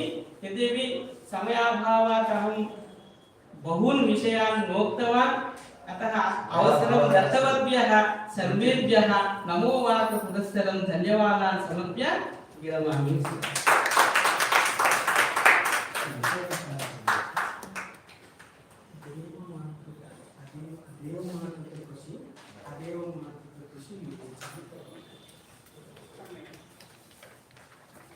विषयः सम्यक् अस्ति, किन्तु अस्माकं काचित् समयस्य मर्यादा वर्तते, तत् सर्वैरपि पालनीया वस्तुतः। अवश्यम्। नो चेत् किं भवति, अग्रिम सत्रं यदस्ति तत्र क्लेशः भवेत् पुनः। अतः साक्षात् उपोद्घाटनं विना यदि विषयस्य माहात्म्यम् अस्ति तर्हि साक्षात् विषयं प्रति प्रविशामः चेत् सम्यक् भवति। सर्वेषाम् अहं क्षमां याचे, किन्तु तत् द्रष्टव्यमस्ति, तदेव मम कर्तव्यम् अत्र उपविशति। श्रीमती उपद्रष्टा सत्यवान् अस्ति वा? ఇప్పుడు ఇంకోలో పిలవండి అంటారు, నెక్స్ట్ పిలవండి మీరే. तत्र कियान् कालः वस्तुतः देयः इति आदौ 15 निमेषाः 15+5 वा 10+5 इति विषये मम 10+5 किन्तु 12 समापनीयं सत्रम् इति वदन्ति ते। तर्हि 10 निमेषेषु एव एकैकं पत्रम् यदि समाप्यते चेत् चतुर्णां भवेत्। पुनः मदीयमपि वक्तव्यमस्ति। 10 निमेषाः। तर्हि कृपया 10 निमेषेषु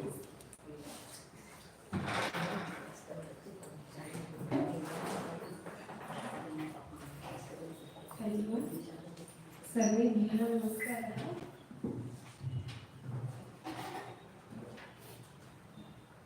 इदानीम् अहं भीतिम् अनुभवामि। किमर्थम् इत्युक्ते अहं श्रुतवती एव, इदानीम् अनुभवामि హనుమంతుడి ముందు పుట్టిగంతులు అనేది ఇప్పుడు స్వయంగా అనుభవిస్తున్నాను. ఎందుకంటే ఇంత గొప్పవాళ్ళు చెప్పారు, వాళ్ళ ముందు నేను చెప్పబోతున్నాను. దోషాన్ని భవంతి ఏవ క్షమ్యతాం కృపయా. मम विषयः अस्ति पशुपालनम्, उपविषयः गोवैशिष्यम्। नमस्सर्वेभ्यः।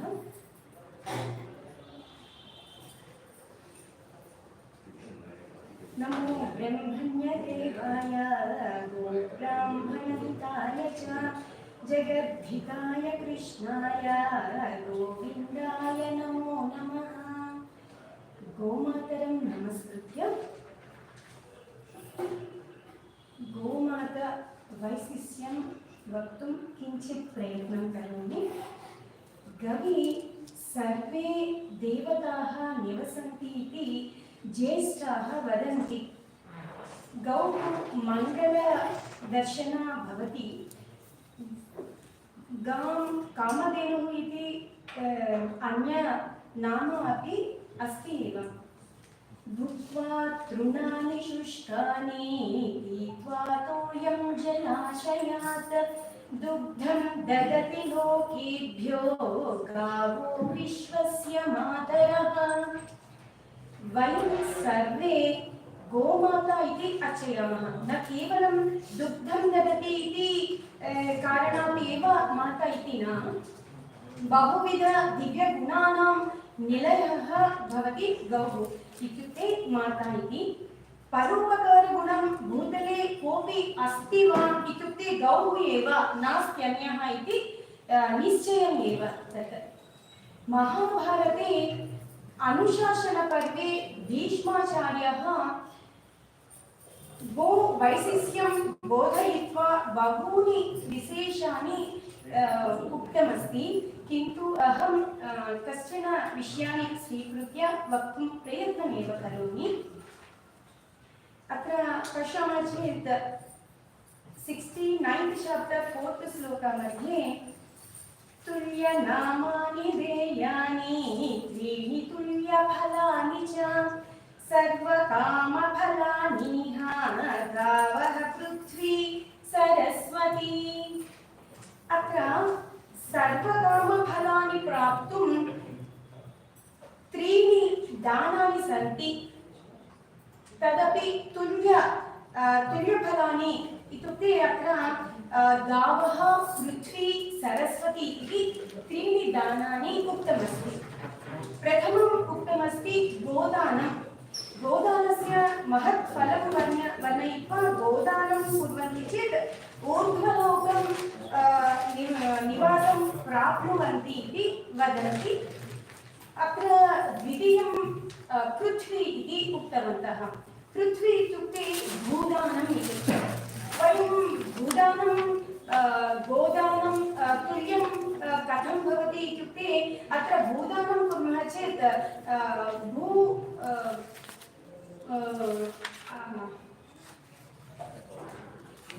अन्ते खनिजाः सन्ति, रत्नराशिः भवन्ति, अतः ते स्वीकुर्वन्ति भूदानं। ते रत्नराशिः इत्यादयः सन्ति चेत् ते सुखेन जीवनं यापयितुं शक्यते। अतः भूदानम् अपि गोदानस्य तुल्यं फलितम् अस्ति। तृतीयं यदस्ति सरस्वती इति। सरस्वती दानम् इत्युक्ते अत्र सरस्वती इत्युक्ते प्रवाहम् इति वदन्ति। प्रवाहम् अत्र वयं सरस्वती दानं कथं कुर्मः? विद्यां वयं प्रथमं प्राप्य तदनन्तरं विद्या दानं कुर्मः चेत् तत् सरस्वती दानम् इति वदन्ति। तथैव एते तुल्यफलानि इति वदन्ति। गावो भूतं च भविष्यं च गावः प्राणदमस्तथा गावो धर्मस्य मूलं च गावो मूलं मृतस्य च। अत्र गौः भूत भविष्य वर्तमानकालादि मूलम् एव। गौः प्राणदमम् अपि, तथापि गौः एव धर्मं प्रतिष्ठिता इति उक्तमस्ति। फलं पुष्टिकरं नित्यं घृतं दीप्तकरं परं दधि धर्मकरं नित्यं गोमयं दोषनाशनम्। अत्र गोक्षीरं पुष्टिकरं भवति, घृतमपि दीर्घकरम् इत्युक्ते शरीरं कान्तिमयं भवति वयं स्वीकुर्मः चेत् दधि अपि धर्मकरम् इति वदन्ति तथैव गोमयं दोषनाशनम् अपि भवन्ति इति उक्तमस्ति अत्र तथैव ज्येष्ठाः एवम् अपि वदन्ति यज्ञाङ्गं कथिता गावः यज्ञमेव च वासवाः एताभिश्च विना यज्ञः निवर्तेतु कथञ्चन अत्र गावः यज्ञाङ्गम् इति कथिता गोः घृतं विना यज्ञं कर्तुं न शक्यते अत्र गौः विना यज्ञः न वर्तते इति उक्तमस्ति तथापि यत् त्वगस्थिगतं पापं देहे तिष्ठति मामके प्राशनं पञ्चगव्यस्य दहत्यग्निरिवेन्धनम् अत्र गोसंबद्धं सर्वम् अपि गव्यम् इति उच्यते गौः सर्वत्र पूज्या एव गोः वयं यद् यत् प्राप्नुमः तत् सर्वम् अमृतसमानम् इव भवति एव अतः एव गौः कामधेनुः इति उक्तमस्ति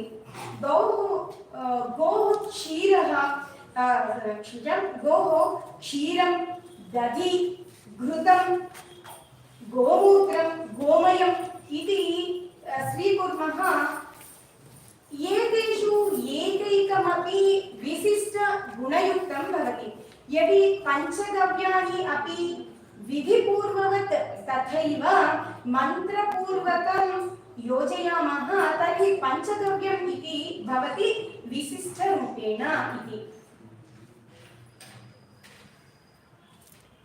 तत्र पापं सर्वं त्वचम् अस्थिं च तिष्ठन्ति देहे एवं यदि पञ्चगव्यस्य सेवने पापराशिः सर्वम् अपि दहति इति ध्वंसं भवति इति वदन्ति वयं पश्यामः चेत् षष्ठीपूर्तिसमये अपि किञ्चित् पञ्चगव्यं स्वीकुर्वन्ति चेत् पापनाशनं किमपि शरीरे पापम् अस्ति चेत् ध्वंसं भवति इति वयं श्रुतवन्तः एव तदनन्तरं पञ्चगव्यानां प्राशनम् इत्यपि वदन्ति पञ्चगव्यानां दिव्यगुणाः सन्ति पञ्चगव्यम् उपयुज्य वैज्ञानिकशोधनानि बहूनि इदानीमपि कुर्वन्ति एव अहं श्रुतवती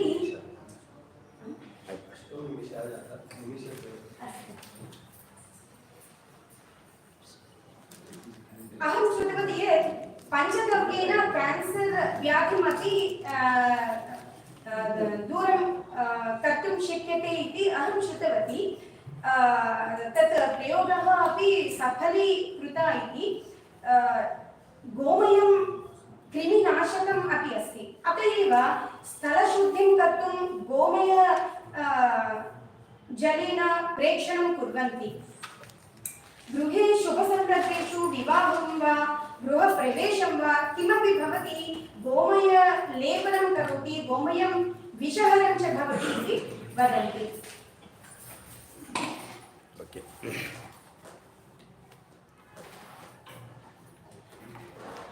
इतोपि चलन्तः सन्ति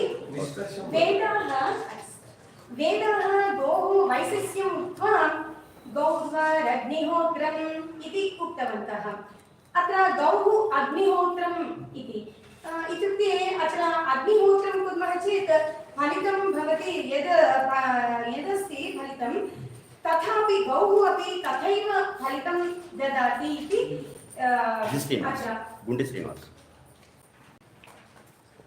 मातरः सर्वभूतानां गावः सर्वसुखप्रदा वृद्धिमाकाङ्क्षता नित्यं गावः कार्याः प्रदक्षिणाः इति अत्र प्रथमम् अस्मभ्यं कृते चत्वारः मातरः सन्ति ते जनकमाता प्रथमं द्वितीयमस्ति भूमाता इति तृतीयमस्ति गोमाता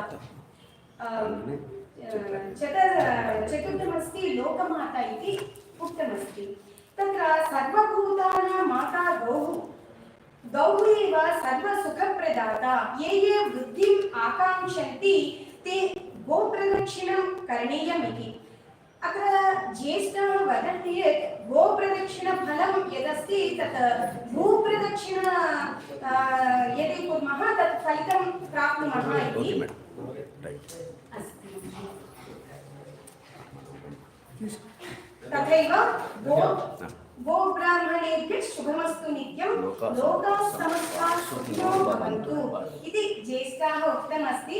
तथैव भवन्तु एव गावः सन्तु सन्तुष्टाः, गावः सन्तु सन्तुष्टाः, गावः सन्तु सन्तुष्टाः इति प्रार्थयित्वा अहम् अत्र विरमामि। धन्यवादाः। डॉक्टर मुकेश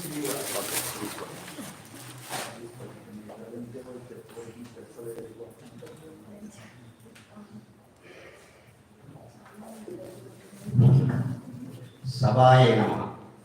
श्रीमात्रे नमः। धर्मपुरी लक्ष्मी नारसिंह प्रभु। मम विषये कृषिपराशरे कृषिविधानं पशुपोषणं च। अन्नात् भवन्ति भूतानि इति श्रुते आहारः सर्वेषां जीवनं प्राणपदाः विशेषतः मनुष्याः स्वयम् आहारम् उत्पाद्यैव प्राणेन अलम विष्णवः प्रथमम् अतुष्टापचारै वन्यैः फलादिभिः जीवयात्रा कृता स्यात्। सृष्टेः आरम्भे एव षष्ठा प्राणिनां जीवधाराणाय वृक्षादीन् शाकफलप्रदायिनः सृष्टवान् ततः प्राणिना सृष्टवान्। नवसर्गात्मिकायां सृष्ट वृक्षाः महासर्गा नाम्ना प्रसिद्धाः एव। किरञ्च मनुष्याणां महत्सर्वजन्यः एव प्राणप्रदा आसन्। वनस्पतोषधि लतावस्कार विरुद्धोद्रुमाः उष्रोदस्तमा प्राय अन्तःस्पर्श विशेषिणः। यज्ञानुष्ठेन देवेभ्यः किञ्चित् विशेषरूपम् अभिः ज्ञेयमिति यायादुकानां बुद्धिराजयत। अग्निः तेभ्यः कृषिसाधनं क्षीरं दत्तवान् इति वेदेभ्यः अवगम्यते। ततः आहार विशेषान् उत्पादयितुं मनुष्यः समर्थोऽभूत्। ततः पशुपाल्यादिकं वाणिज्यमपि अनुष्ठितम्। एतासु वृत्तिषु जीवनं यापयितुं न्यायः वृत्तिः कृषिरेव। यथा इतरेषां वञ्चनं हिंसनं च न भवति। जीवयात्रा निर्वहणाय मनुष्याणां कृषिः जीवादुभूतापि यात्रार्थं तेषां मध्ये अन्योन्य संघर्षः मा भूत् इति निश्चित्य भगवान् चातुर्वर्ण्य गुणकर्म विभागेन तत् वर्णस्य वृत्तिं च विभाज्य स्पष्टवान्। चातुर्वर्ण्यं मया सृष्टं गुणकर्म विभागशः इति भगवद्गीतासु स्पष्टमुक्तवान्। ब्राह्मणानां वेदाध्ययनं याजनमिति वृत्तत्रयेण जीवनयात्रां विधाय यजनाध्यापनः प्रतिग्रहान् अप्यनुगृहीतवान्। क्षत्रियाणां रक्षकर्मणः आयुधः उपजीवित्वं विहितवान्। क्षत्रियविद्यासु चतस्रः विद्याः अधिकतयाः निरूपितवान्। अर्थशास्त्रे वार्ताः लोकनिर्वाहिका व्याख्याता तस्याः अर्थज्ञानं च भवति। वैश्यस्य अध्ययन यजन दानानि त्रैवर्णिकानि सामान्यानि अङ्गीकृतानि। कृषिपाशपाल्ये वाणिज्यं च तद्वृत्तरूपेण स्थापितानि त्रयी धर्मस्य ब्राह्मण क्षत्रिय वैश्यानां साधारण्यपि वृत्तिनिर्वहणे वैविध्यं स्पष्टम्।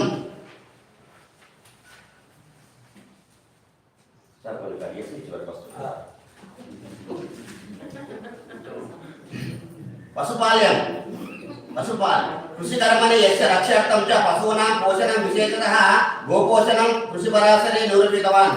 गवां पीडां यथा न भवति तथा कृषि करणीया विशेषः पशुभीड्या फलितं सस्यापि न शुभप्रदम्। प्रतिदिनं यावाति कासदानेन सायं प्रातः तेभ्यः आहारो देयः। गोमयं त्वरया गोशालाय अपनेयम् आकर्ण्ये विमृत्यया गवां रोगः क्षयश्च भवेत्। शकृतः मूत्रेण दूषिताः गावः सम्यक् पुष्टाः अपि दुर्लभाः एव भवन्ति। गोशालामपि विशालं भवेत्। अशुभादि वस्तूनि गोशालायां न स्थापनीयानि। कार्तिकमासे लघुप्रतिपादितौ गवां गोपालानां च विशेषपूजां कुर्यात्। तैलं हरिद्रं च लेपनार्थं उपयुज्येत। गोः यात्रायां प्रवेशः तिथयः नक्षत्राणि च उदाहरन्ति।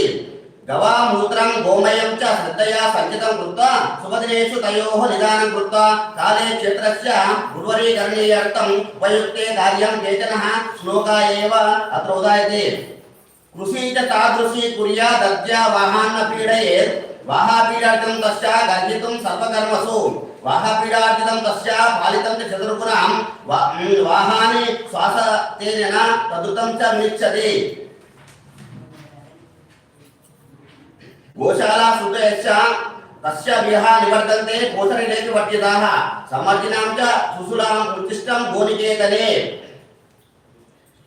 आधुनिककाले अपि एतेषां पद्धतीनां विनियोगः प्राशस्य दृश्यते। यन्त्राणां विनियोगः भूः अपेक्षितप्रमादानापि अधिकं दारितं सत्वरं सारशून्यः भवति। उर्वारा सर्वसस्याद्याः भूमि एवं सस्यहितकारिणः कीटाः रक्षिताः भवन्ति। अपि च पञ्चगव्यस्य शनादि सेन्द्रिय द्रव्यविनियोगेन सस्येषु जीवशक्तिः रक्षिता भवति। अत एव अद्यतनकाले सेन्द्रिय धान्यानां विनियोगः प्रवृद्धो दुष्टः। कृषिकर्मणि रसायनविनियोगेन तद्वान्यस्य ग्रासस्य भक्ष्येन प्राणिषु जीवशक्तिः नष्टा विषपूरिताः देहाच्च भवति। विषपूरितानां पशूनां कलेबरभक्षेन लोकहितकारिणः शेनः गृहा बारुण्डादयः पक्षिजातयः नष्टाः इति वैज्ञानिकया आक्रोशयन्ति। तेषां नाशेन जीववैविध्यं सृष्टिः अपि नष्टाय भवति इति प्राचीनकृषिविधानं पशुभोजनं च लोकक्षेमाय भवति इति अलं विस्तरेण। धन्यवादाः।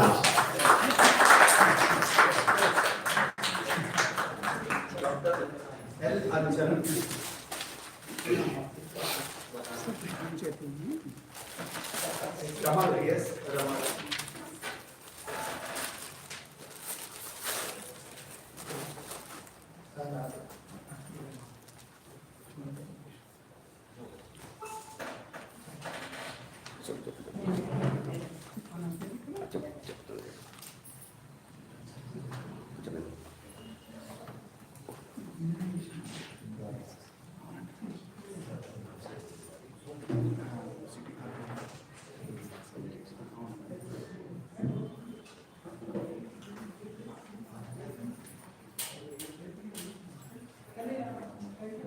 नमस्कारे प्रदीपज्वालाभिर्दिवसकरनीराजनविधिः सुधासूते चन्द्रोपलजललवैरर्घ्यरचना स्वकीयैरम्बूभिः सलिलविधिसौहित्यकरणं त्वदीयाभिर्वाग्भिः तव जननि वाचां स्तुतिर्यम्। This is not only my salutation verse, but this is the summary of the topic I have chosen to put my views before you. What has been said in this shloka, Adi Shankaracharya, when he was completing the 100th shloka of Saundara Lahari, says this one. Tvadiyabhirvaktihi tava janani vacham stutiriyam. And the three sentences that precede this, the final salutation, what he says, Pradeepa Jwalabhihi Divasakara Nirajana Vidhi. We don't require anything else to give our salutation to the God's Son. He himself, his own rays. And the same way, Chandropana Jala Lavaihi Argyarachana and Swakiyai Rampovihi Salilanidhi Sauhitya Karanam. Taking the water of the ocean, we give oblation to the ocean. Just like the words which have been given to us by the goddess of Sanskrit, with that only I am making a namaskara or salutation to you, my goddess. He says, why I have taken this shloka is, the topic of the seminar is Varta. My job has been made easy because the previous speaker, Dr. Vinay Kumar, what I have been thinking for the last one day, Varta includes even Vritti and Pravritti. And my topic is to deal our Pravritti, that is attitude towards the Prakriti.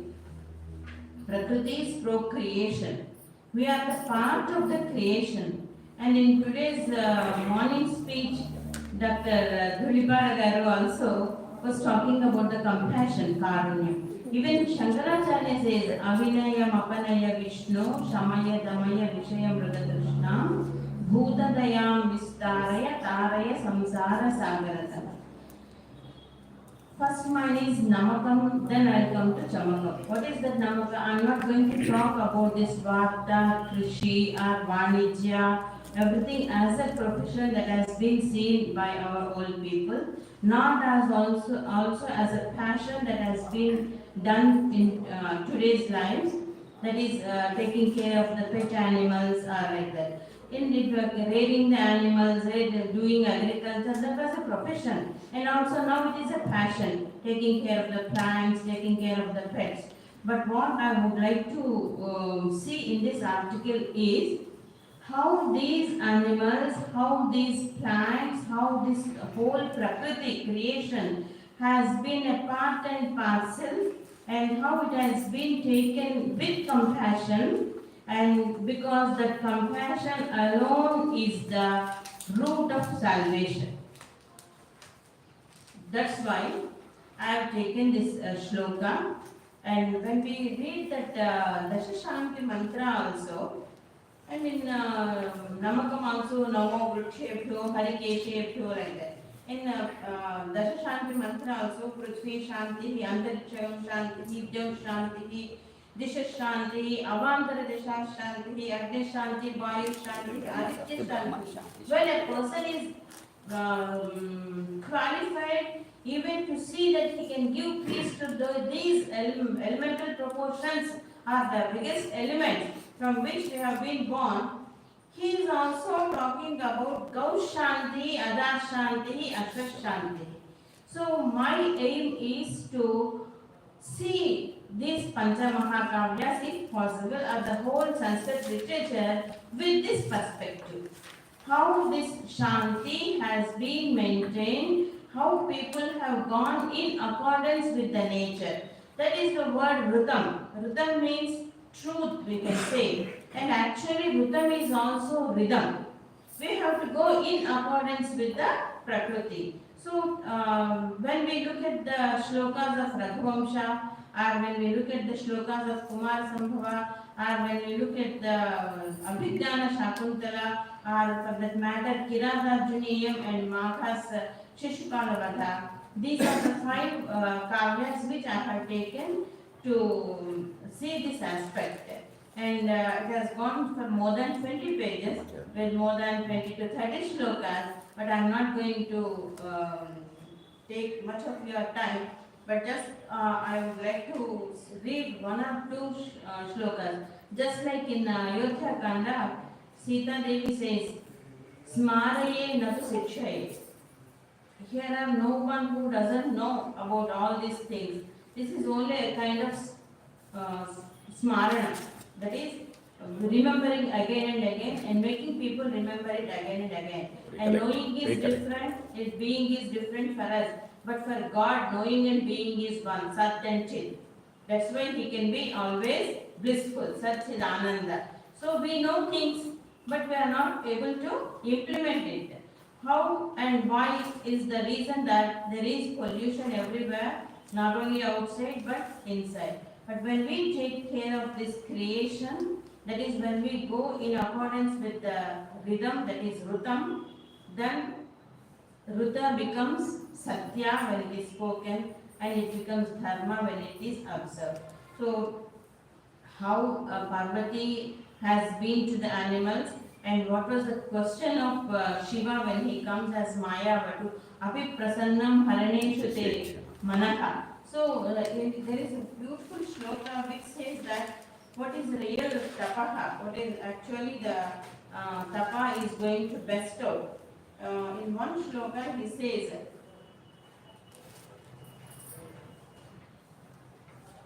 Virochita Satvonchita Purvamatsaram Drumaihi Abhishta Prasamarchita Atitihi Navotaja Abhyantara Sampratanalam Tapovanam Tarcha Bahuva Pavanam. Before Parvati had got her fruit for penance, The whole penance grove has become so fruitful, and the poet Kalidasa says, what else can we have other than this as the fruit of the tapaha? So to see the whole world as one and to seek comfort or compassion towards the objects or towards the animals, towards any part of the resource. We have been bestowed with so many resources. Prithubhyap, Tejo, Vayu, Akasha. We are the very formation of all these 5 elements. Tam, Veda, Vidade, Nunam, Sarvabhuta, Samadhana. Tadhanti Sarve, Tasyasan, Paratika, Parak, Guna, says about Raghu Maharaja in Raghuvamsha. Like that, a person should take care of all these 5 elements which are in him, and he should go in accordance with those 5 elements.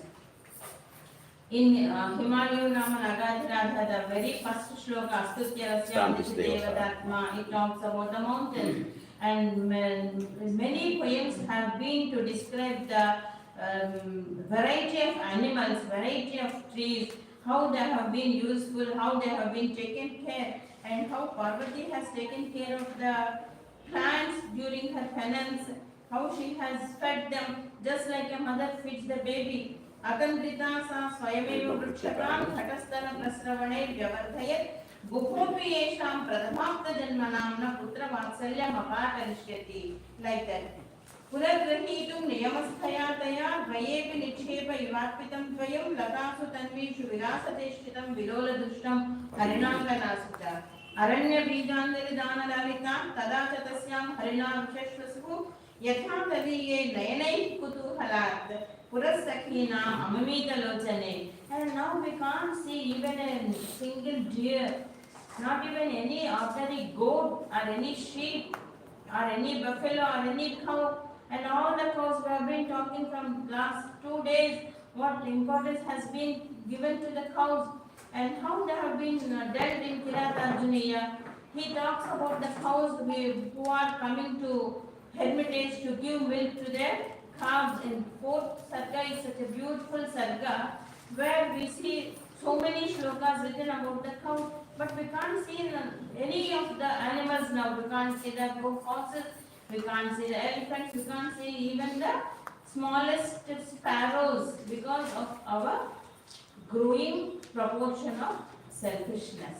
It is going to the summits of Himalayas, and even Himalayas are now getting melted because of our not with the warmth but with the selfish nature. Gatan Pashunam Sahajanma Bandhutam Grihashrayam Prema Vaneshu Vibhataha Dadarsha Gopanu Pathenu Pandavaha Krutanu Karaniva Gophiram Nave. How beautiful it is that taking the care of these animals just like they take care of their animals at home.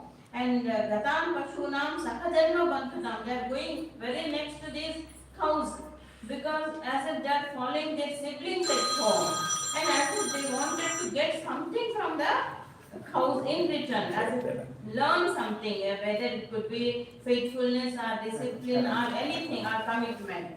Like that, Vikara Bhume, Abhikosha Utsuka, Sharira Jepshik, Chudayudha Pantayaha, Asakta Mudha, Asakta Mudhamsi, Payak Charantyamu, Upayananiva Nayanti Dhenavaha. What kind of concern Bharati had for these cows, Bharavi?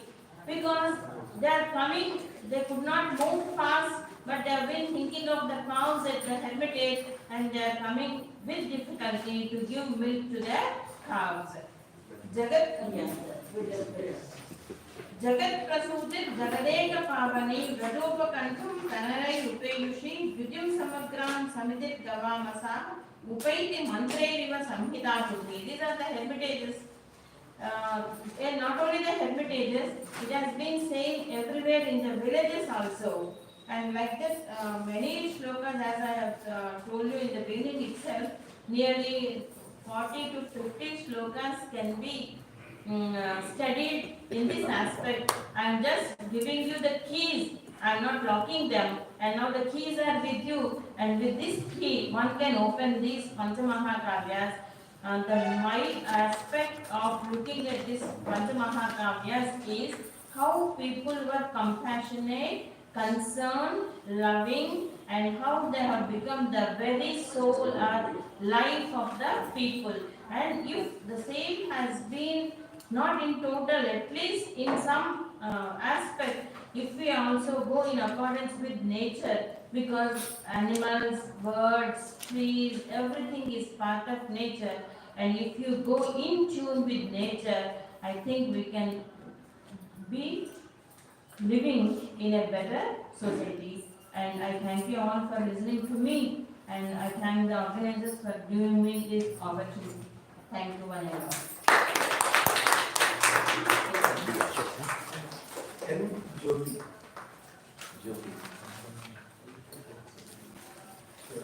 No more.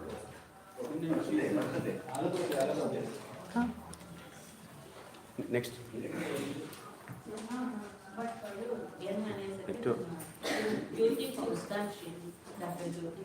Next.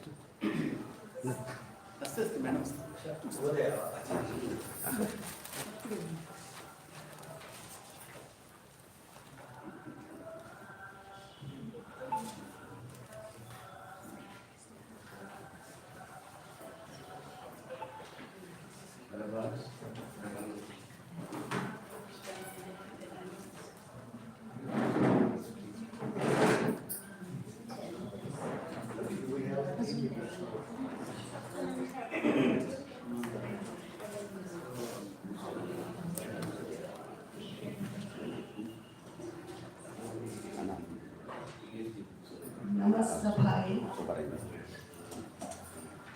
Thank you.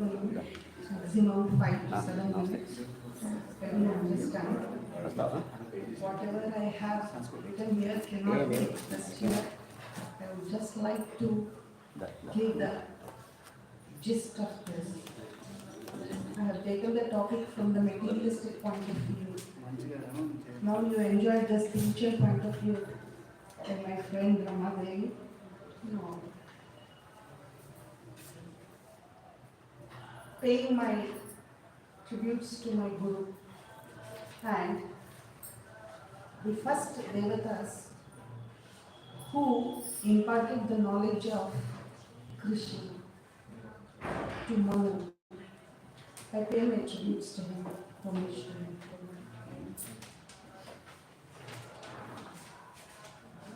The Vedic mantra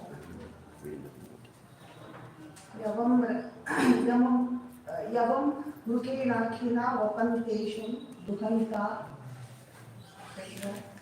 To cut short that time, this Vedic mantra believes that the Ashwini Devatas are the first and foremost instructors of Krishi, that is agriculture, in the world, who imparted the practical knowledge of Krishi Vijnana, that is agricultural science, to Manu. My topic is actually Varta. I would like to touch all the 3 aspects, but the Krishi itself has taken a very large matter about this. Already whatever is there in Sanskrit literature about Krishi is already imparted by previous scholars who presented their papers. Karshana Padhatya Bhumitaha Dhanya Shaka Kanda Mula Phala Karpasadi Sasyotpadana Kriya Krishiti iti. Krishimadhikritya Pravartitam Vijnanam Krishi Vijnanam.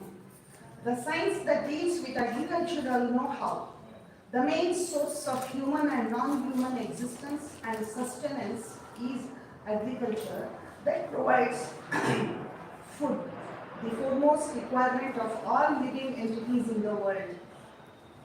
The statements Annam Brahma, Annam Vai Virat, Annam Vai Prana signify the greatness of Krishi.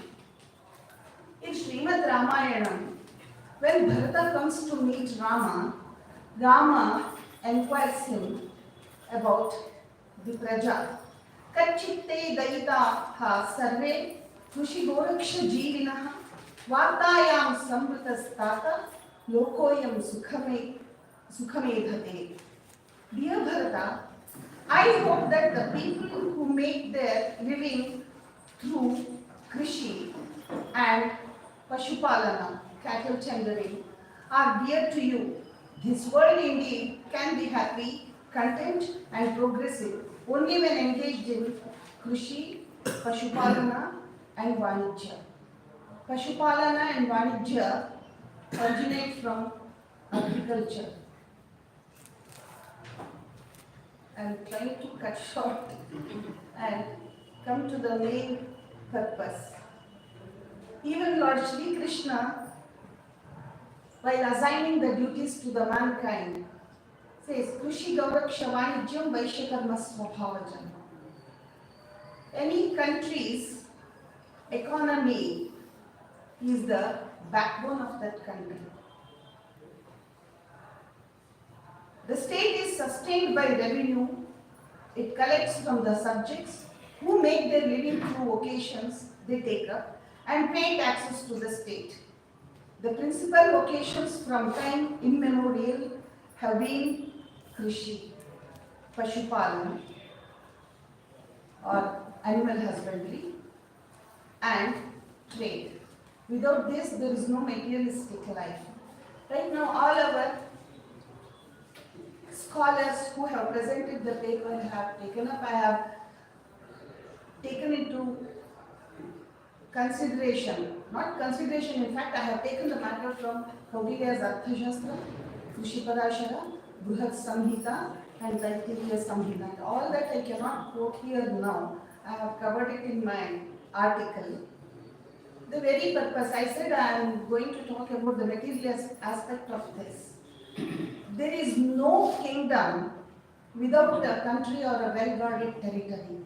Similarly, no state without Varta. So, the very important and significant factor of life is, first, the food. Anything in the world can be postponed, but hunger cannot be postponed. Our forefathers were very wise and bequeathed to us a wonderful knowledge about our Krishi. The need of the hour is to bring to light whatever wisdom is contained in our Sanskrit Sahitya regarding this Varta.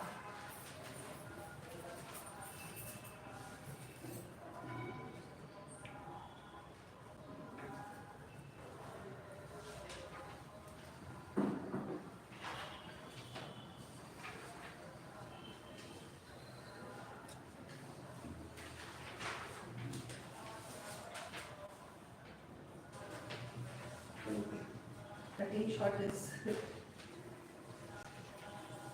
only the salient features that I have covered with the headings I just mentioned.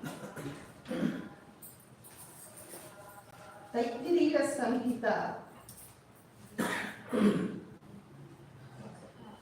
talks about means to invoke rains with Hiranyakesho Rajaso Visaredhi Dhunirvata Iva Dhajiman Shuchibhraja Ushaso Naveda Yashasvi Rapasyuva Nasabhyaha Soyam Punarvajanyo Dhumaha Hiranyakeshaha Agnikeshasthaniya Jwala Yena Dhumena Sahotpadyante Rajaso Megharupasya Visare Prasarane Yatha Vayuhu Kampamanaha Shighra Gatimu Shighra Tadvayam Meghatma Soyam Idrusho Dhumaha Asmadarthe Dushtin Utpadayatu Ushaso Naveda Suryodayo Yatha Nadnyaya Tatha Megha Samruddhi Rastu. The twigs of Punarnava offered in the Ahavaniya Agni produces smoke, and this smoke is consecrated with the mantra Hiranyakesho, Rajaso, etc. along with the golden flames quickly reaches the clouds and cause heavy rains that make sunrise invisible due to the dense formation of black clouds.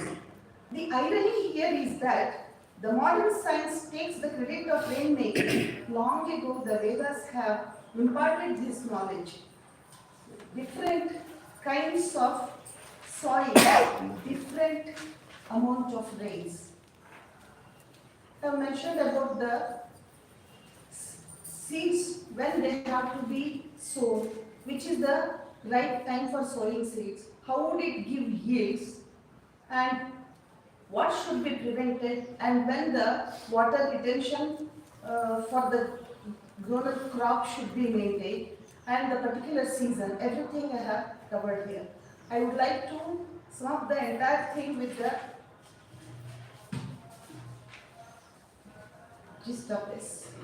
Whatever is spoken of so far is just the glimpses of our ancient wisdom par excellence. The need of the hour is to an upgradation of information about Bharat's excellence in the field of Varta, especially agriculture. Just as the royal patronage and concern were acquired in the past, the present leadership of the country needs to acknowledge the ancient wisdom, excellence, and be pioneers again in this modern times to make the statement, Bharat is Vishwa Guru, over this statement. I would like to conclude with one statement.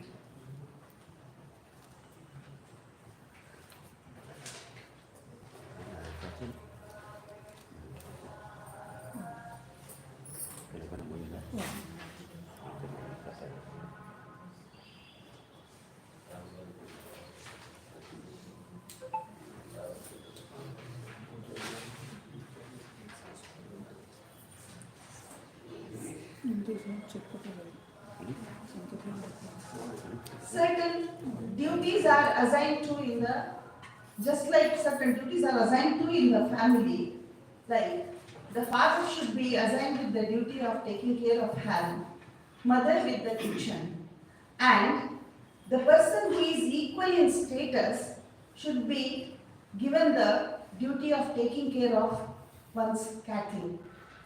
But one's farm should be taken care of by one's son, because nobody can equal oneself. This much of importance is given to Krishi in our literature, and I thank you for doing it.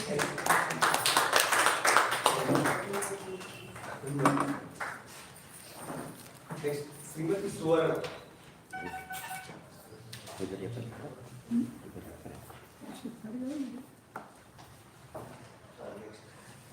Dr. Ashok.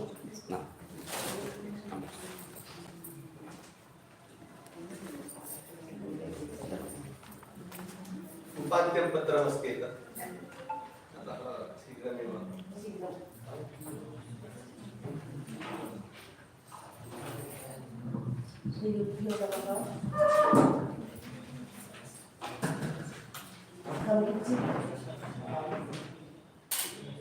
आधुनिक व्यापार विषये सनातन व्यापार विषयतः comparison करोमि, and mostly I will talk about the modern procurement in comparison with the ancient procurement.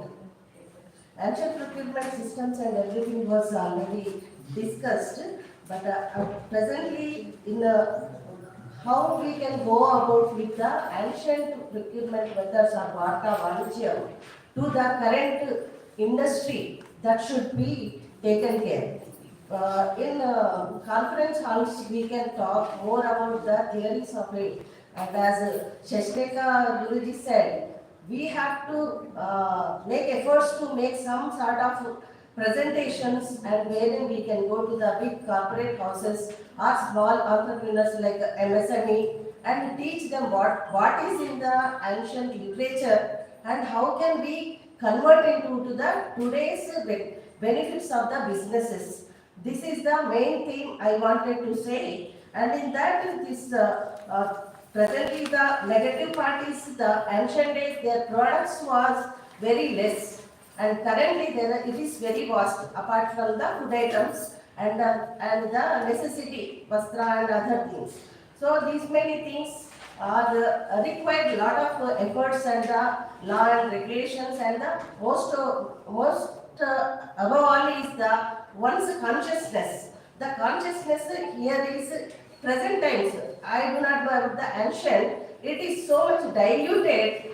So everybody, like the Vidyananda Arya Guruji said, everywhere we are seeing the business, Vyapara. If I am coming here also, I am thinking what I will gain out of it. So, and so that I can, okay, it is a genuineness or not, but that way we are thinking today. Instead of that, so with wholeheartedly, we want to, whoever knows the Shastras better way, and this is Shastras and our ancient Sanatana is not only the Sanskrit language, the subject where the subject is there. Today's in the commerce, it is lacking. So many things are already there in the our Puratana Shastras. But in present times, whatever is given by the, means in English language, there are some items are matching. Even the earnings and taxation, so many things are matching. Though it is our own, we are listening from the different people. So with our English education, we are always, I was always thinking that it has come from the Western countries.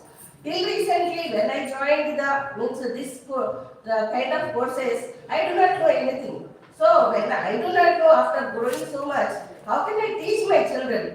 How can I teach the industry where I am working? So recently, when I was going to Arthashastra, that time I could understand total industries in there. But only thing is we have to explain and we have to tell them how it will be beneficial to the businesses and who will guide us. It is not that saying only, oh, this is there, that is there, all these things are there already. But how we will go about and the industry will be get benefited. And one taxation part, earlier it was only annual system, but today's taxation also IT annual only, but based on the different products are there. So the revenue should come for the government to run for the operational cost and other things. So that was the main thing, the GSTs and other things are introduced. So this is not the cumbersome thing. It is we are collecting, we are paying. That's why we are only mediators. And the other thing is we have the most trading type of things rather than the manufacturing type. In recent times from past, I will only give one example of where I worked in Dr. Reddy's. In past 15 years ago, Dr. Anji Reddy was the founder of that, and we were having all the manufacturing things. Today, they are also diluted to why to manufacture all intermediates we can buy from China and convert it and sell the medicines. So we are almost 80% of our manufacturing today. They are so calling even Dr. Reddy's and Arvindo and so and companies. They are 80% of it is only trading. So we don't have anything on our own. So and also this is the latest part because the allopathic kind of pharma industry came into the picture. That's why this scenario. Otherwise, if we have like as I requested all the Shastrajnas or whoever the Sanskrit knowledge people, they should make and present the industry and wherever possible, take the even alumni also together so that we can explain, we can understand how we can support. After giving the presentation, it's not enough. We have to also show where to contact and how we should go. The money part of it, the business houses are having plenty of money. But how we can go back to our own dharma again. So this is the reinventing of this. And with this, I request even our gurus are there and the Sanskrit Academy and Sanskrit Bharati or whoever the big houses, Sanskrit houses and the Shastra houses are there. They should consider this and make it what I call the Laukika kind of Vyavahara, so that if you give one like water, if you give like that, the industry people also will come and present. They will also lot of things to explain and they do not know. I'm telling you, in my company, nobody knows anything about this, excepting that Kautilya, Arthashastra. But what is there inside, they do not know. So with this, with the kind Ashirvada of Gurus, I thank you so much. Thank you. Last paper, Dr. Ashok.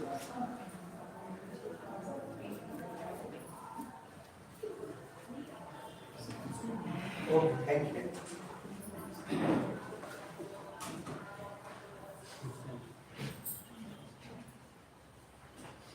अहं 2 निमिषानि एव वदामि किमर्थम् अहं बहुज्ञानं नास्ति चेत् पण्डितवर्याः मध्ये वदामि भयमपि अस्ति किन्तु प्रयत्नं करोमि सभावेदिकेषु अस्ति महोदयः सर्वेभ्यः नमस्कारः मम नाम अशोकः अहं डॉक्टर बी.आर. अम्बेडकर डिग्री कलाशालायां संस्कृत अध्यापकः अस्मि मम पत्रं पशुपालन रक्षणस्य कर्तव्यम् अत्र एक वास्तवविषयं वदामि तत् अहं संस्कृतेन प्रथमं पण्डिता सभायां वदामि किञ्चित् मम प्रति दोषः अस्ति चेत् क्षमामि तत्र तत्र अहं संस्कृतेन उक्तं किञ्चित् क्लिष्टमपि प्रयत्नं करोमि दोषः अस्ति चेत् क्षमामि अत्र एकः चिन्ताविषयम् अपि अस्ति तत् पूर्वं पशूनां पक्षीणां विशाले अरण्यानि सन्ति किन्तु अद्य गावः अत्र तत्र वयं व्यर्थपदार्थाः विसर्जिताः प्लास्टिक् कवर् एक्सेट्रा तत्र आहारार्थं ते अन्वेषणं कुर्वन्ति गौः धेनुः इत्यादि एतत् महाबाधकरः विषयः किमर्थं ग्रास्यं नास्ति चेत् अरण्यप्रान्ताः न दृश्यानि क्षेत्राः अरण्यानि अदृश्यम् अभवत् ग्रासं न लभते तदर्थं ते अन्वेषणं कुर्वन्ति मानवानां पशुभिः बहु लाभः अस्ति पूर्वकाले सैनिकाः युद्धवीराः राजाः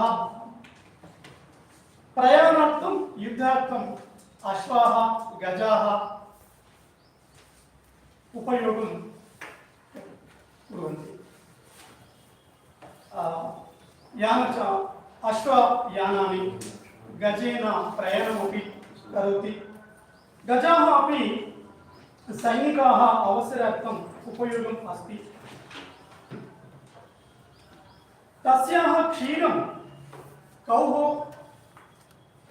अजाः मेषाः क्षीरमपि उपयोगम् अस्ति तथैव क्षेत्रकार्यमपि कुर्वन्ति पशुभिः तदर्थं तानि रक्षणावश्यकम् अजाः मेषाः महिषाः अपि क्षीरं ददाति तदा समयेषु ते अनारोग्यं प्राप्नोति चेत् पूर्वकाले क्षेत्रप्रदेशेषु अरण्यप्रदेशेषु वैद्याः नास्ति पशुपालकाः एव प्रथमं वृक्षबेरडेन अथवा वृक्षपत्राणि एव वैद्यं करोति चिकित्सा करोति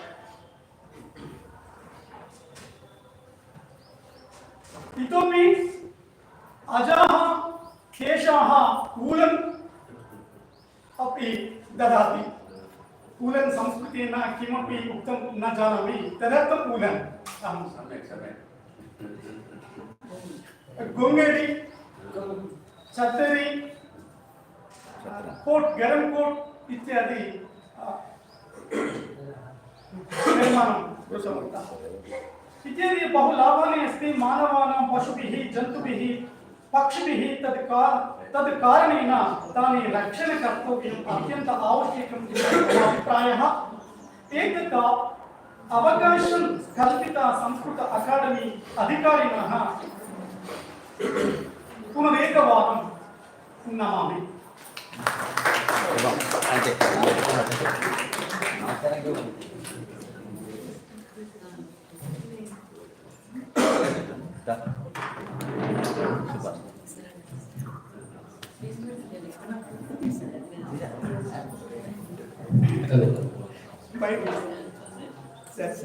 प्रविश्य मम वाचमिमां प्रसुप्तां सञ्जीवयत्य कृषिधरस्वधाम्ना अन्यांश्चहस्तचरणश्रवणत्वराणि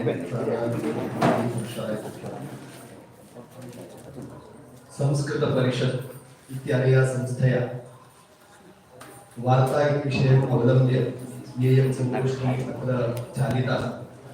अद्य द्वितीयः दिवसः वर्तते। प्रथमं सत्रम् इदानीं सम्पन्नं।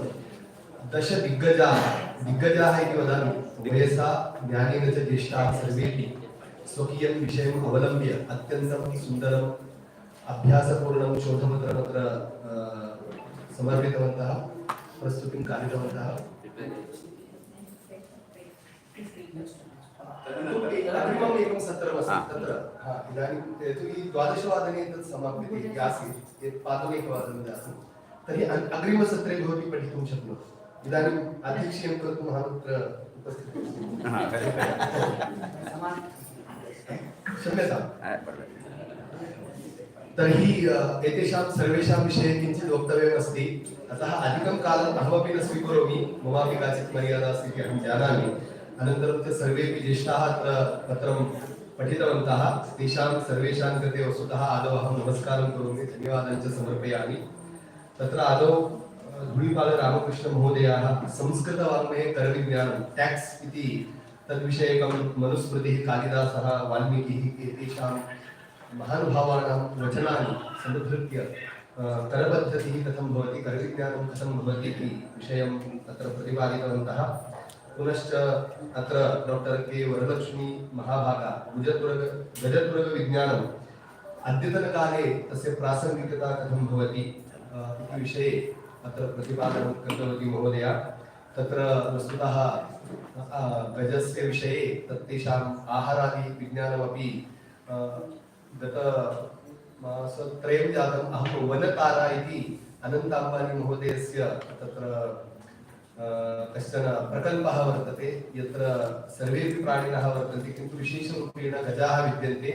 तेषां भोजनादिव्यवस्था कथं वर्तते, तदर्थं विदेशतः तत्र डॉक्टर्स् आनीताः सन्ति, तत्र जनाः आनीताः सन्ति, येन तेषाम् उत्तमोत्तमं कथं साधयितुं शक्यते इति।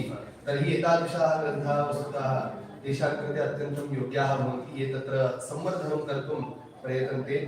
पुनश्च डॉक्टर सुब्रह्मण्यम महोदयाः यतो गावस्ततो जयः वयं क्षम्यताम् इति गोविज्ञानं, गवाम् अधिकाराः कीदृशाः तत्र उपचाराः अपेक्षिताः इति विषये उक्तवन्तः। तत्र निरोगार्थं गोमूत्रस्य प्रभावः कथं भवति इति सानुभवं प्रतिपादितवान् महोदयः। तत्र वस्तुतः एतस्मिन् विषये अहं वक्तुम् इच्छामि। गतसप्ताहे मया कश्चन साक्षात्कारः दृष्टः। नवजोत सिद्धू तस्य पत्नी कैंसर रोगेण पीडिता अस्ति। स च स्वयम् उक्तवान् तत्र गोमूत्रस्य पानेन मम पत्न्याः कैंसर वस्तुतः इदानीं नष्टः जातः इति। इदानीं सानुभवं सः टीवी मध्ये उक्तवान् अस्ति, अतः तत्र कश्चन वस्तुतः अस्माभिः विश्वासः प्रदर्शनीयः। अतः तादृशविषयः सुब्रह्मण्यम महोदयेन अपि अत्र उपस्थापितः। पुनश्च डॉक्टर के विनय कुमार महोदयः देवमातृकृषिः अदेवमातृकृषिः इति उभयमपि तत्र संस्कृतसाहित्यानुसारं प्रतिपादितवान्। पुनश्च डॉक्टर सत्यवाणी पशुपालनं, तत्र विशिष्य गोपालनम् इति विषये स्वकीयं विचारम् उपस्थापितवती। पुनः डॉक्टर गुण्डी श्रीनिवास महोदयः कृषिशास्त्रं तथा पशुपालनम् इत्यस्मिन् विषये स्वकीयान् विचारान् तत्र उपस्थापितवान्। पुनः डॉक्टर एस रमादेवी महोदया प्रकृतिं प्रति प्रवृत्तिः इति स्वकीयशोधपत्रेण पत्रवाचनेन एकं विषयम् उपस्थापितवती, यत् अस्माकं या प्रकृतिः वर्तते तत् प्रति प्रवृत्तिः भवेत्। वस्तुतः प्रकृतिः अस्माकं स्वभावः वर्तते। स्वाभाविकं जीवनं सर्वदा सुखदं भवति, सुखमेव ददाति। यदि प्राभाविकं नाम प्रभावेण जीवनम् अस्माकं भवति चेत् प्रभावः कदापि सुखं न जनयति, स्वभावेव सुखं जनयति। अतः अस्माकं जीवनम् इदानीं भिन्नभिन्नप्रभावेण प्रभावितं वर्तते, तेन कदाचित् अस्माकं सन्तोषः नास्ति जीवने। अतः प्रकृतिं प्रति, प्रकृतिः नाम स्वभावः, तत्प्रति यदि गच्छामः तर्हि अस्माकं जीवनं पुनरेकवारं समृद्धं भवेदिति। पुनश्च डॉक्टर एन ज्योति महोदय कृषिविज्ञानम् इत्यस्मिन् विषये स्वकीयान् विचारान् उपस्थापितवती। पुनः श्रीमती सुवर्ण आधुनिकव्यापारः प्राचीनव्यापारः उभयोः तौलनिक अध्ययनपुरस्सरं स्वकीयान् विचारान् उपस्थापितवती। पुनश्च डॉक्टर अशोक महोदयः पशुरक्षणस्य कर्तव्यं तत्प्रति किं कर्तव्यमिति विषयम् उपस्थापितवान्। सर्वेषां कृते धन्यवादाः। इदानीम् अहमपि कञ्चन विषयम् अवलम्ब्य पञ्चनिमेषेषु एव वक्तुम् इच्छामि। अहं वस्तुतः कृषिविज्ञाने बीजसंस्कारः इति विषयम् अवलम्ब्य वस्तुतः मम अपेक्षा वर्तते। तत्र केवलं नाम्नः सार्थक्यं यथा भवेत् तत् किञ्चित् प्रतिपिपादयिष्यामि। बीजसंस्कारः इति महत्त्वपूर्णः संस्कारः भवति कृषिविज्ञाने। कृषिविज्ञानस्य वस्तुतः मेरुदण्डः नाम बीजं भवति। अतः तद् बीजम् अवलम्ब्य एव किञ्चित् वक्तव्यम्। अस्माकं मराठीभाषायां सन्त तुकाराममहोदयस्य कश्चन अभङ्गः वर्तते। शुद्धबीजाकोटि फले रसाळ गोमटि इति कश्चन अभङ्गः वर्तते। अत्र बीजस्य महत्त्वं प्रतिपादयति सन्त तुकाराममहोदयः। शुद्धबीजाकोटि, बीजं यदि शुद्धं भवति तर्हि जायमानं सस्यं मधुरं भवति, शुद्धं भवति। अतः यदि सस्यं फलं शुद्धम् अपेक्षते, मधुरम् अपेक्षते, तर्हि बीजं तादृशं भवेत् इति विषयः अस्माभिः अवश्यम् अनुसन्धेयः। अतः बीजस्य संस्कारः मुख्यं भवति। संस्कार इति शब्देन अस्माकं शङ्कराचार्याः भाष्ये तत्र संस्कारशब्दस्य वर्णनं कुर्वन्तः एवं लिखन्ति, गुणाधारेण दोषापनयनेन वा संस्कारः। संस्कारः नाम कः? एकस्मिन् वस्तुनि, एकस्मिन् विषये गुणस्य आधारम् अथवा विद्यमानदोषाणाम् अपनयनं वा यया प्रक्रियया क्रियते सा प्रक्रिया संस्कारः। तर्हि संस्कारः यदि भवति चेत् शुद्धत्वं सम्पादितं भवति। अतः बीजस्य वपनात् प्राक् कश्चन संस्कारः अपेक्षितः, येन गुणस्य आधानं भवेत्, नाम शुद्धता सम्पादिता स्यात्, दोषाणां च अपनयनं भवेत्। एवं संस्कारसहितं बीजं यदि तस्य उपयोगः क्रियते चेत् सस्यं शुद्धं परिपक्वं सुन्दरं मधुरं च जायते। अतः तत्र बीजस्य महत्त्वमस्ति। अत एव अहम् आदौ एव उक्तवान्, कृषिविज्ञानस्य अथवा कृषिकर्मणः बीजम् इति मेरुदण्डः भवति, मुख्यम् अङ्गं भवति। अन्यानि सर्वाण्यपि साधारणानि कारणानि भवन्ति, एतत्तु मुख्यं भवति। तत्र इतोपि एकवारम् अहं शङ्कराचार्यान् स्मरामि। वैषम्यनैर्गुण्याधिकरणे कश्चन विषयः आचार्यैः प्रतिपादितः। तत्र दृष्टान्तपुरस्सरं प्रतिपादयन्तः आचार्याः एकं दृष्टान्तं यच्छन्ति, द्रष्टव्यः ईश्वरस्य पर्जन्यवत् द्रष्टव्यः इति वदन्ति। तत्र व्रीहियवादि सृष्टौ पर्जन्यः अथवा पर्जन्यादिकं सर्वमपि साधारणं कारणं भवति। व्रीहियवादि वैषम्ये तु तत्तत् बीजगतान्येव असाधारणानि सामर्थ्यानि कारणानि भवन्ति। तर्हि क्षेत्रं समानं भवति, पर्जन्योपि समानरूपेण तत्र भवति, कृषिवलोपि समानः भवति, तथापि व्रीहियवादि वैषम्यं दृश्यते। वैषम्ये किं कारणम् इति पृच्छायां ते वदन्ति, वैषम्ये पर्जन्यादिकं कारणं न भवति, तत्तु साधारणं कारणं भवति। असाधारणं कारणं किम् इति चेत् तत्तद्बीजगतान्येव, तत्तद्बीजगतं सामर्थ्यमेव वस्तुतः तत्र मुख्यं कारणं भवति। अत एव बीजम् इति मुख्यम् अङ्गं भवति। अत एव तत्र कृषिसूक्तिः इति कश्चन ग्रन्थः मया दृष्टः। तत्र यथा बीजं तथा कृषि, नाम यादृशं बीजं भवति तादृशी एव कृषिः जायते। अतः बीजसंरक्षणं संवर्धनं च मुख्यम् अङ्गं भवति। बीजराशिः परश्रेयः, कृषेस्तु प्रथमं धनम् इति तत्र उच्यते। कृषेः प्रथमं धनं किम् इति चेत् बीजराशिः। अतः तस्य आरब्धं कृषिकार्यं तु बीजमुख्यं प्रकीर्तितम्। अतः श्रुतिभिर्भूलोके कृषिकर्मविदां वरैः बीजानां संग्रहो युक्त्या कल्पनीयो विनिश्चितः। तर्हि बीजानां संग्रहः कथं कर्तव्यः इति मुख्यम् अत्र अहं प्रतिपादयिष्यामि। तत्र बहवः विषयाः सन्ति। तत्र तेषां आधुनिक कृषिविज्ञाने अथवा अस्माकं प्राचीनशास्त्रेषु यद्यत् लिखितमस्ति तत् सर्वमपि अस्माभिः ऊहितुं द्रष्टुं च शक्यते। किन्तु तत्रस्थम् एकमेव विषयम् अहं वक्तुम् इच्छामि। यथा आधुनिक एग्रिकल्चर साइंस मध्ये सीड बैंक इति भवति, यत्र बीजानां संग्रहः क्रियते, बीजसंग्रहः इति, तद्विषये किञ्चित् वक्तुम् इच्छामि। तत्रापि किञ्चित् दृष्टान्तपुरस्सरम् अथवा भवद्भिः सर्वैरपि ज्ञायते, भारते एका काचित् महिला वर्तते, तस्याः बीजमाता इति नाम वर्तते। महाराष्ट्रस्य अहमदनगर इति डिस्ट्रिक्ट् वर्तते, तत्र सा महिला वर्तते, आदिवासी महिला अस्ति सा। अनन्तरं कुत्रापि शिक्षणादिकं तया न प्राप्तं, वस्तुतः स्कूल् प्रति अपि न गतवती। तादृशी काचित् श्रीमती राहीबाई सोमा पोपेरे इति काचित् महिला वर्तते। किन्तु एषा महिला 2020 मध्ये राष्ट्रपति द्वारा पद्मश्री पुरस्कारं प्राप्तवती। किम् उद्दिश्य पद्मश्री पुरस्कारं प्राप्तवती चेत् सीड बैंक। सा वस्तुतः कुत्रापि अध्ययनम् अथवा एग्रिकल्चर कॉलेज इति न गतवती, अस्माकं शास्त्रादिकं न पठितवती, किन्तु सा ज्ञातवती अस्माकं वस्तुतः शास्त्रमेव अध्येतव्यम् इति नास्ति। अस्माकं शास्त्रेषु लिख्यते शास्त्राणि अधीत्यापि भवन्ति मूर्खाः। यथा शास्त्राणि अधीत्य मूर्खाः भवन्ति, तथा केचन शास्त्रं पठित्वा अपि ज्ञानिनः भवितुम् अर्हन्ति। तासु एषा अनुभवेन प्राप्तवती। किं कारणं तत्र? तस्याः वस्तुतः सा आदिवासी महिला, शिक्षणं नास्ति, वैदुष्यमिति शास्त्रवैदुष्यमिति किमपि नास्ति, किन्तु अधुनातनकाले यत् बीजं स्वीक्रियते अस्माभिः सस्यार्थं, तद् हाइब्रिड रूपेण भवति।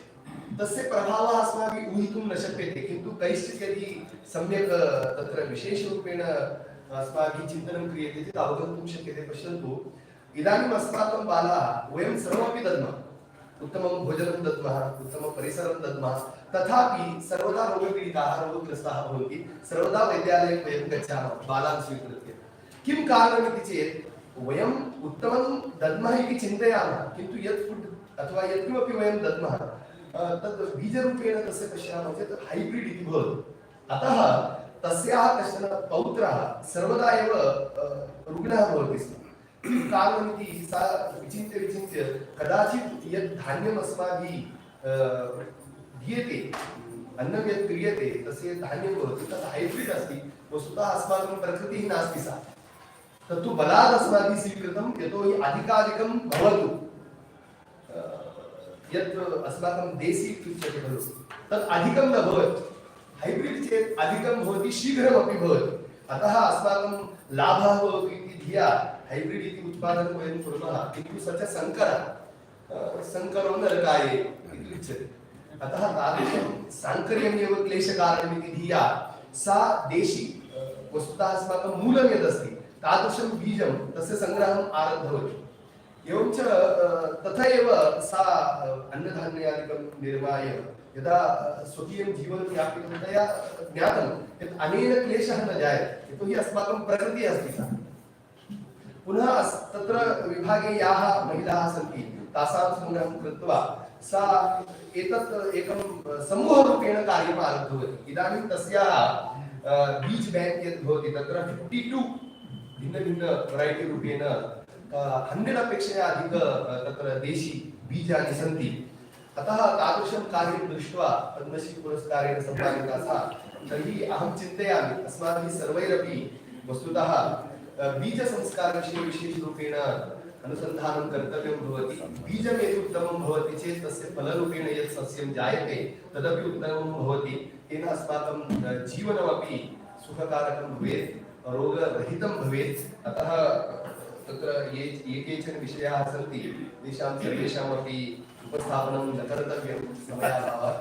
अतः भवतः सर्वान् प्रणम्य अभिवन्द्य अभिनन्द्य एतादृशम् अवसरं कल्पितवद्भ्यः भवद्भ्यः सर्वेभ्यः धन्यवादान् समर्प्य विरमामि विस्तरामि।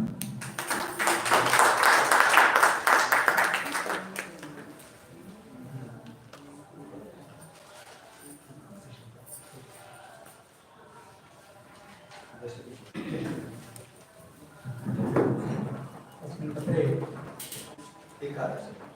एकादशजनाः अध्यक्षेण सह शोधपत्राणि समर्पितवन्तः। सर्वेषां धन्यवादान्तरं विशेषतया एवं घण्टाद्वयपर्यन्तं परिमितं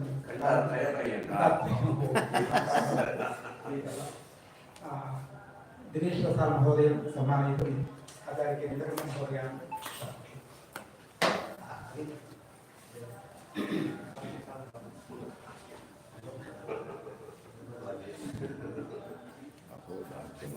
ऑनलाइन माध्यमेन वेदनं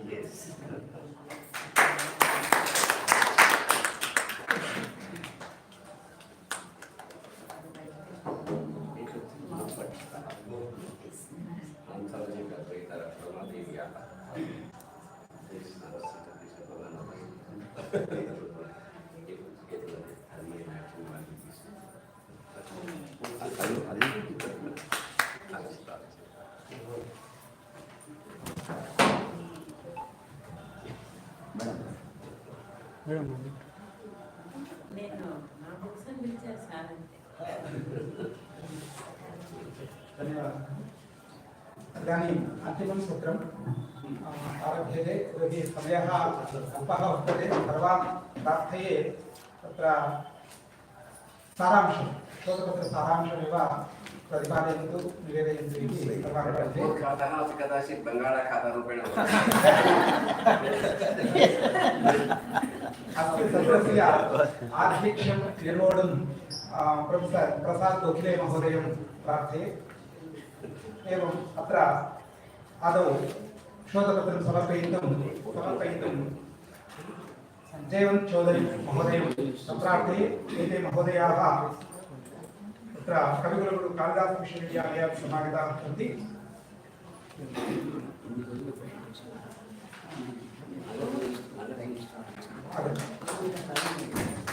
अस्मिन् पत्रे अनन्तरं एम् किशन् एम् किशन् अपि एम् किशन् अस्मिन् प्रोफेसर् न्यूडेल्ही डेल्ही यूनिवर्सिटी।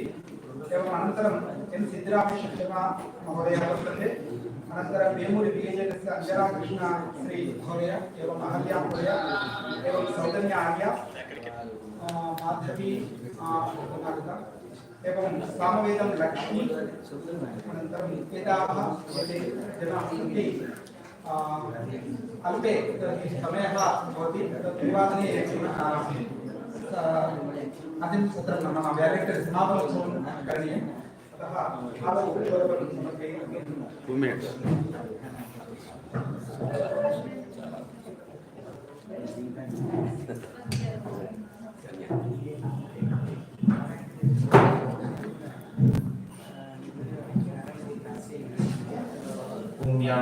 देवगणः पितरस्योपास्य दयामावधि वेदयाते वेदामलम्। आदरणीय अध्यक्ष व मेरे समक्ष उपस्थित सभी गणमान्य व्यक्ति, मेरा इस शोध प्रबंध का शोध का विषय है कृषि कृषस्व। हम संक्षिप्त शोध प्रस्तुत करना है। हमने अभी तक जितना भी बताया है कृषि के बारे में, प्राचीन कृषि पद्धति के बारे में भी चर्चा चली, कृषि विज्ञान के बारे में भी चर्चा चली। मेरा इस शोध पत्र में प्राचीन कृषि व उसकी प्रासंगिकता क्या हो सकती है अभी के समय में हम उसको किस प्रकार से देख सकते हैं, इस बारे में मैं अपना थोड़ा सा अपना विषय रखूंगा। कृषि की प्रशंसा हमारे वैदिक शास्त्रों में, वैदिक शास्त्रेषु कृषि प्रशंसा कृता वर्तते। सर्वैरपि अस्माकं प्राचीनं कृषिविज्ञानं कथमासीत् कथमस्ति तत्सर्वमपि अत्र विविध ग्रन्थाधारेण अत्र सर्वैरपि प्रस्तुतं वर्तते। चेदपि इदानीम् अस्माकं देशे कृषिविषये सर्वेषु जनेषु किमर्थम् उदासीनता इति प्रश्नः विचारणीयः। इत्युक्ते इदानीमपि कृषकाः यदि अस्माकं प्राचीनकृषिविद्या तथा उन्नता आसीत् चेत् इदानीन्तनकाले ये कृषकाः सन्ति सर्वत्र वस्तुतः अत्र आन्ध्रप्रदेशे तेलङ्गाना राज्ये कृषकाणाम् आत्महत्याविषये प्रतिशतं किं वर्तते अहं न जानामि, परन्तु महाराष्ट्रप्रदेशे प्रतिवर्षं बहुत्र बहवः कृषकाः तत्र आत्महत्यां कुर्वन्ति। तर्हि तस्मिन्नेव विषये अत्र कृषकाः आत्महत्या किमर्थं कुर्वन्ति चेत् तत्र प्रमुखतया बहवः कारणानि वक्तुं शक्नुमः। तत्र कृषकाः यत्किमपि क्षेत्रे वपन्ति तस्य सम्यक् मूल्यं न प्राप्यते। तथैव तद् वक्तुं कृषि कर्तुं कृषकाणां पार्श्वे बहु तत्र तद् नास्ति, किं बहु अधिकं भूमिः अपि न वर्तते। एवं पर्यावरण आपदाः अपि सन्ति। एवं यद् वक्तुं बीजम् इत्यादिकं तस्य सम्यक्तया परिशोधनं शुद्धता इत्यादिकं तत्र बहवः तत्र कारणानि सन्ति। तत्र प्रमुखं कारणं एकम् इति वक्तुं शक्यते यत् कृषकाः कृषि कर्तुम् एकस्मिन् समये यावान् धनं तत्र योजयति, कृषिं कृत्वा यत् हस्ते तत् धान्यं प्राप्यते तस्य विक्रयणं कृत्वा तावत् धनं न प्राप्नोति सः। बहुवारम् एवं भवति, यावत् तत्र योजितं तदपि तस्मात् बहु न्यूनं धनं सः कृषिं कृत्वा प्राप्नोति। अतः तदपि एकं प्रमुखं कारणम्। एवं सः तस्य मनसि एवम् आगच्छति, एवं मया तु अत्र एवं 1 लक्षं धनम् अत्र योजितं कृषिं कर्तुं, तथा च यदा यत्किमपि गोधूमं वा यत्किमपि प्राप्तं तस्य विक्रयणानन्तरं केवलं 50,000 धनमेव 80,000 धनमेव प्राप्तं, मम लास् जातम्। एवं मनसि भवेत्, तथा च सः आत्महत्या इत्यादिकेषु प्रकारेषु सः अग्रसरः भवति। एवं रूपेण मम अत्र एकम् एवं वर्तते, कृषिं कर्तुं रासायनिक पेस्टिसैड्स् तत्र तद् पेस्ट् कंट्रोल वा भवतु अथवा तद् खादं वा भवतु, तस्य यथा रासायनिकं यावत् मूल्यं भवति, रासायनिकखादस्य यावत् मूल्यं भवति, तस्मात् न्यूनं यदि अस्माकं जैविक यद् खाद्यं वा पेस्ट् कंट्रोल अस्ति तस्य यदि सः उपयोगं कदाचित् कुर्यात् चेत् यावत् धनं तत्र योजनीयं तस्मात् किञ्चित् न्यूनता वक्तुं शक्यते इति मम वर्तते। तर्हि तत्र जैविक अथवा प्राचीनपद्धत्यानुसारं तत्र खाद्यं किं वर्तते, पेस्ट् कंट्रोल कथं तस्य उपयोगं कर्तुं शक्नोति। तर्हि अत्र एकं दत्तं वर्तते, अस्माकं यद् प्राचीनखाद्यम् अथवा यद् कंपोस्ट् भवति तस्य 3 प्रकाराः वक्तुं शक्यते। तत्र जीवामृतं खाद्यं, घनजीवामृतं खाद्यं तथा च बीजामृतं खाद्यम्। एवं तत्र जीवामृतं खाद्यं, घनजीवामृतं खाद्यं तथा च बीजामृतं खाद्यं। नेक्स्ट तत्र जीवामृतं यत् खाद्यं वर्तते तस्मिन् खाद्ये केषां उपयोगः करणीयः इति चेत् तत्र लिखितं वर्तते गोः विष्ठा तथा च क्षेत्रस्य मृदा एवं जलं गुडं तथा च गोमूत्रम्, एतेषां सर्वेषामपि योजनेन तत्र यत् खाद्यनिर्माणं भवति तस्य प्रक्रिया वर्तते, तद् प्रक्रियानुसारेण यदि तस्य उपयोगं क्षेत्रेषु यत्किमपि कृषकेन तत्र वपितं वर्तते तत्र यदि करोति चेत् न्यूनेन, यतोहि गोमूत्रं वा भवतु, गोविष्ठा वा भवतु, गोमयं वा भवतु तत्सर्वं सः न्यूनेन धनेन प्राप्तुं शक्नोति। तर्हि तद्भवति जीवामृतं खाद्यं, द्वितीयं भवति धनामृतं खाद्यं, द्वितीयमस्ति घनजीवामृतं खाद्यं। घनजीवामृतं खाद्यं तत्रापि गोधूमं, गोमयं, गोमूत्रं तथा च तद् चणकपिष्ठं भवति, बेसन् इति मराठी भाषायां वदामः।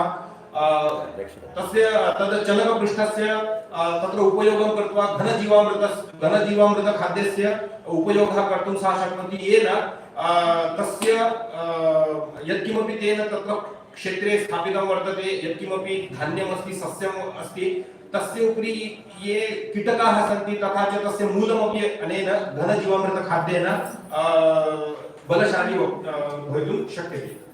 तृतीयमस्ति बीजामृतं खाद्यं, घनबीजामृतं खाद्यम्।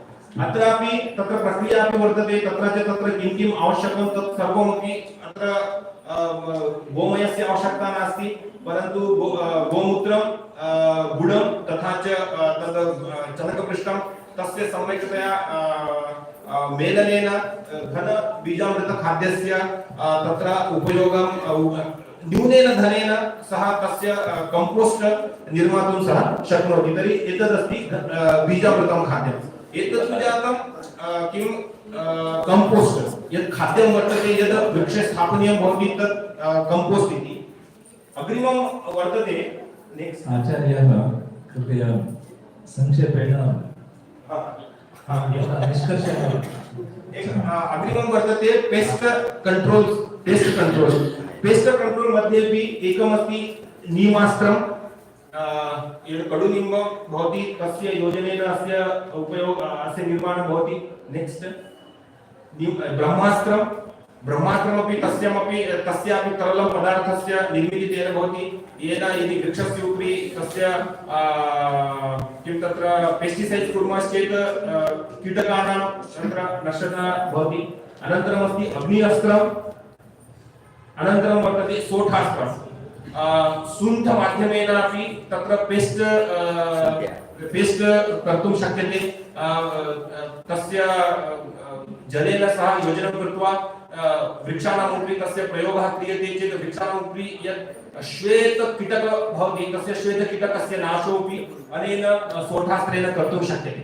तर्हि मम निष्कर्षः एवमेव, कृषकाणां मध्ये मनसि एवं तेषां भावना भवति कृषिं कर्तुं बहु तत्र पेस्ट कंपोस्ट स्वीकर्तुं क्रयणं कर्तुं पेस्टिसैड्स् क्रयणं कर्तुं बहु धनम् अपेक्षते। तावत् धनं मम पार्श्वे नास्ति, नो चेत् मया कृषिं कर्तुं तथा धनस्य व्ययः कृतं वर्तते। एतद् कंपोस्ट तथा च पेस्टिंग क्रेतुम् अनेन माध्यमेन यदि पुरातनमाध्यमेन प्राचीनमाध्यमेन जैविक पद्धत्या यदि सः कदाचित् कृषिं यदि कुर्यात् चेत् न्यूनेन धनेन सः अधिकं प्राप्तुं शक्नोति। तथा च तेन कदाचित् कृषकाणां या आत्महत्याप्रकारः इदानीं वर्धितः वर्तते स न्यूनं भवितुं शक्यते इति मम शोधपत्रस्य सारांशः। धन्यवादः। अग्रे डॉक्टर एम किशन महोदयः। सर्वेपि पत्रवाचकाः कालमर्यादाम् अवश्यमेव पालयन्तु, यतः कालः उपजति भूतानि, कालसंहरते प्रजाः, कालसत्तेषु जागर्ति, कालो हि भवति क्रमः, कालाय तस्मै नमः। गुरुभ्यो नमः, वरिष्ठेभ्यो नमः। मम शोधकार्यं सर्वं वार्तायाम् एव अभवत्। अस्माकं मातृसंस्थायां एम्फिल् मध्ये कृषिपदार्थग्रन्थे एम्फिल् कृतवान् अस्मि। वर्तमाने प्राचीनकृषिपद्धतीनां प्रासङ्गिकता विषयोपरि PhD कृतवान् अस्मि। अस्माकं भारते तेलुगु भाषायाम् एकमस्ति, वार्त ఎందు జగము వర్తిల్లుచున్నది, వార్త విస్తరిల్ల వలయు జగము। अत्र वार्त प्रवृत्तिर्वृत्तान्तं, वृत्तान्तं नाम विस्तरणम् एव भवति। महात्मा गान्धी अपि विस्तरणं कृतवन्तः। अनन्तरं प्रपञ्चम् अन्नमयं, ज्ञानमयी भाषा संस्कृतं, संस्कृतं ज्ञानमयी भाषा। अमीबातः जनाभापर्यन्तं, मत्स्यमारभ्य मानुषपर्यन्तं परमात्मपर्यन्तं यदि अस्ति तत् सर्वं संस्कृतमेव। अत्र अस्मिन् विषये प्रपञ्चम् अन्नमयम् इति वैदिक वाङ्मयादारभ्य लौकिकवाङ्मयपर्यन्तं सन्दर्भोचिततया कृषिविषयान् दृश्यन्ते द्रष्टुं शक्यन्ते, परन्तु स्वतन्त्र कृषिग्रन्थान्यपि सन्ति। अत्र पराशरग्रन्थे कृषिमहत्त्वम्, अन्नमहत्त्वं, जलसंरक्षणविधिः, धानकट्टनविधिः, बीजसंग्रहणविधिः, बीजवपनविधिः, बीजारोपणविधिः, वाहनविधानं, गोपर्वणकथनं, गोमयकृतोद्धारः, अलसामग्री कथनं, अलप्रसारणं, धान्यनिस्तृणीकरणं, धान्यादिखण्डनं, मेदिरोपणं, कुशयात्रा कथनं, आरकलक्षणं, मैकादानं नाम अग्रिकल्चर। अग्रिकल्चर इत्युक्ते इट्स ए लैटिन वर्ड अग्रि, భూ సంస్కార విధానం। రోడ్డు మీద మనం పంటలు పండించలేము, భూమిని సంస్కారం చేసిన తర్వాతనే పండిస్తాం। అది మైకాదానం, రోపణ విధి, ధాన్య స్థాపన విధి అనేక విషయాన్ని ఉపలభ్యంతే। అక్కడ స్వతంత్ర కృషి గ్రంథాన్ని కృషిశాస్త్రం, కృషికాండం, విశ్వవల్లభ, వృక్షాయుర్వేదः, కృషిగీత, లోకోపకారः, ఉపవన వినోదः ఇత్యుక్తే హార్టికల్చర్। ఉపవన వినోదः इति तत्सम्बन्धी अनेक शास्त्राणि लभ्यन्ते। कृषिमित् कुशस्वा वित्तेरमस्वा बहुमन्यमानः इति अत्र वयं सर्वे जानीमः। वित्तेरमस्वा, वित्तं वित्तुनि वित्तनट्टैते कथं वित्तं, वार्तायां किमुच्यते, वित्तुनि वित्तनट्टैते कथं वित्तम् इति। अत्र कृषिसूक्तमपि अस्ति, वेदे द्रष्टुं शक्यते। कृषि पाशुपालनं वाणिज्यं चेति चतस्राय विधेयः। तत्र लाभालाभौ प्रयोजनानि च उट्टङ्कितानि अर्थानर्थौ वार्तायाम्।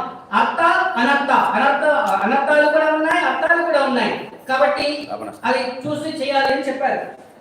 వార్తావృత్తి గో సేవకః బ్రాహ్మణः, సీతాధ్యక్ష అధికారः వైశ్యः, పవిత్ర కృషికర్మకారిణः శూద్రः एवमस्ति। अत्र वार्ता वणिप्रवृत्ति इति उच्यन्ते। वणिप्रवृत्ति अत्र विना वार्ता वैश्यः वाणिज्यं कुर्वन्ति, केवलं बिजिनेस।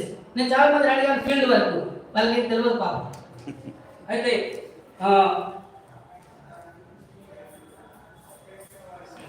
ప్రజాపతిం నమస్కృత్య కృషికర్మ వివేచనం ఇది అనేక విషయాలు లక్షాధికారైన లవణమన్నమే కాదు అన్నట్టు చాలా విషయాలు ఇక్కడ చెప్పారు। సమయోభావస్తి తదనంతరం బీజసూత్రయः। अत्र बीजं नाम व्युत्पत्तेः कारणं, द्वयोः कारणेन सन्तानोत्पत्तिर्भवति, सर्वे जानन्त्येव। अत्र द्विदलेन बीजेन उत्पत्तिर्भवति। చిన్నాన్ని రెండు ముక్కలు చేసిన తర్వాత డైవర్స్ అయిన తర్వాత ఏం ఉండదు కాబట్టి దేర్ ఇస్ నో డైవర్స్, దాన్ని ద్విదలం అంటారు, బీజం అంటారు।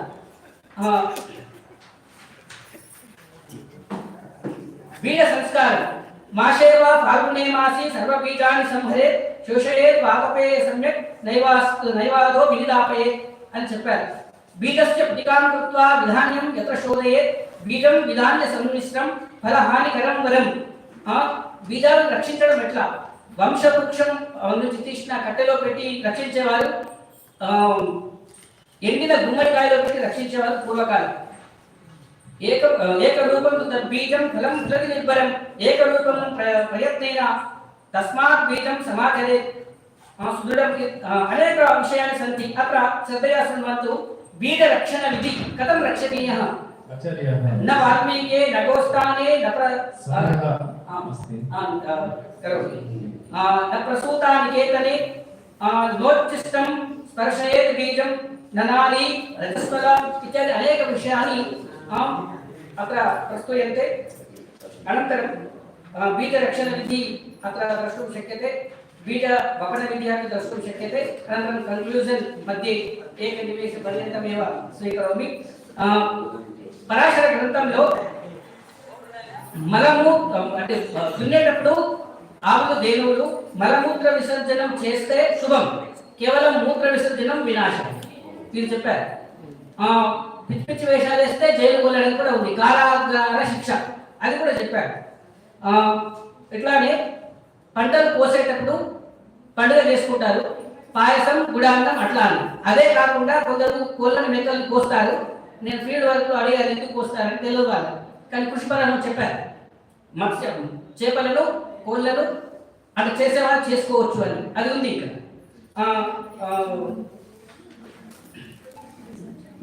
ఇది దీంట్లో లవణం బంధనం కుషంతం వపంతం అన్ని విషయాలు చెప్పారు. సమస్త కృషి శాస్త్రం అని అనొచ్చు పరాశర గ్రంథాన్ని. ఇక్కడ లాస్ట్ విషయం, ఇండియా ఫీల్ గుడ్ కథం భవిష్యత్. రాజోవా కారణం కారణం రాజా కారోవా కారణం రాజా అని చెప్పారు. కారణం బాగలేదు అని చెప్తే కృషి లేదు అని, కృషి లేకుంటే వినాశనం. అన్ని దేశాలు సంతానోత్పత్తి చేయండి అని చెప్తున్నారు. కానీ వామాద్వనురక్తా శ్రీలంక అధ్యక్ష ఏముక్త వామాద్వనురక్తా, ఆయన లెఫ్టిస్ట్ అట. ఏం చెప్పాడంటే కృషి చేయకుంటే 6 నెలల్లో భూమిని జప్తు చేసుకుంటా. ఇప్పుడు no present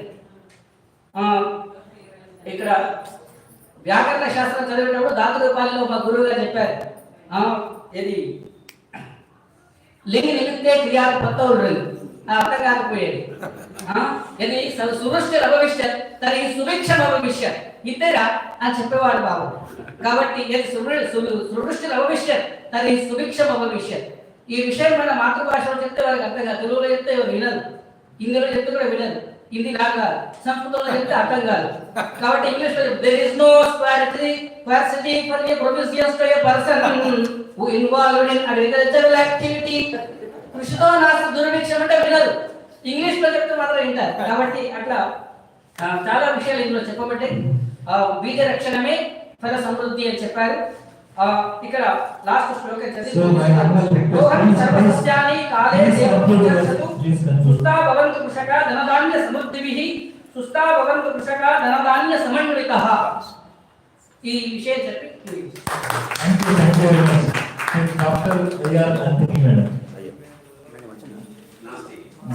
Next, where will VLNS Anjana Krishna speak?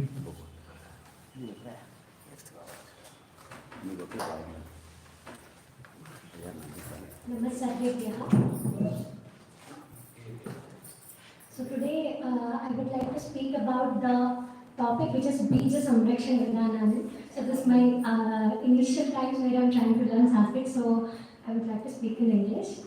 Yeah, so in the recent times there are many conventional methods from which we are trying to preserve the seeds. Okay, so these seed conservation methods are very harmful for the human health and as well as for the environment. So there are many different kinds of preservation techniques which are involved in our Sanskrit literature and various Indian epic books. So I have taken the reference from Ayurveda, where they have designed particular methods by which we can conserve the seeds in a traditional manner. So to discuss this Ayurveda, which we already are aware, it is a Asian science which is trying to preserve the seeds or plants as well as the human beings. So there are different methods designed for plants because the plants are treated equal to that of human beings. So the treatments include the usage of gomaya, which is cow dung, madhu, honey, gritta, which is ghee, kshira, milk. So there are various conventional methods for the seed treatment, like we are dressing the seeds with the help of pesticides, which is harmful for the human beings as well as for the environment, and the addition of nutrition and facilitation by easy sowing. That's we are trying to increase the size of a particular seed, which is not a traditional method. So that is what we are using, and we are also using the removal of seed dormancy factors. Like first we are inactivating the property of a particular seed, and then we are again trying to activate the seed, which is not a very good practice. So these are all the different conventional methods used, but like I said, Ayurveda, it has introduced different kinds of traditional methods. Like first it is this, I'm speaking about this usage of cow dung for preservation of a seed. So it is also called as gold mine. So the cow dung is mentioned as gold mine in Ayurveda because it has a wider applications in the field of agriculture and energy sources and various therapeutic applications. So the cow dung is a mixture of dung and urine in the 3:1 ratio. When it is treated with a particular seed, it is going to increase the longevity of a particular seed. So that is a traditional practice which they have used, and The cow dung is also having a very good composition of microbes which are good bacteria, which is nothing but the bacillus, lactobacillus, corynebacterium, trichoderma, which is a fungi, and many of the yeast species. So there are a particular kind of microbial composition which are present in the cow dung, which is actually good for preservation of a seed. So then, like all of us are aware, there is a particular optimum temperature for each of the components. In the same way, seed is also having the optimum temperature where it can germinate at a pH of 6 to 7. So this cattle manure, which we are using, the cow dung, it is also having a stable pH, which is optimum pH for the growth of a particular seed. So cow dung, here we are treating it as gomaya, and it is said to have Shaya which is bitter in taste, and in the property of Guna it is called as Pitta, and in Vidya it is called as potency, Katu in the pungent smell, which is going to give us a metabolic outcome. So generally if a seed is having an excess of moisture content, so it is going to decrease the storage life of a particular seed. So this cow dung, what it is doing is it is trying to decrease this moisture content and increasing the seed life. It is increasing the shelf life of a particular seed.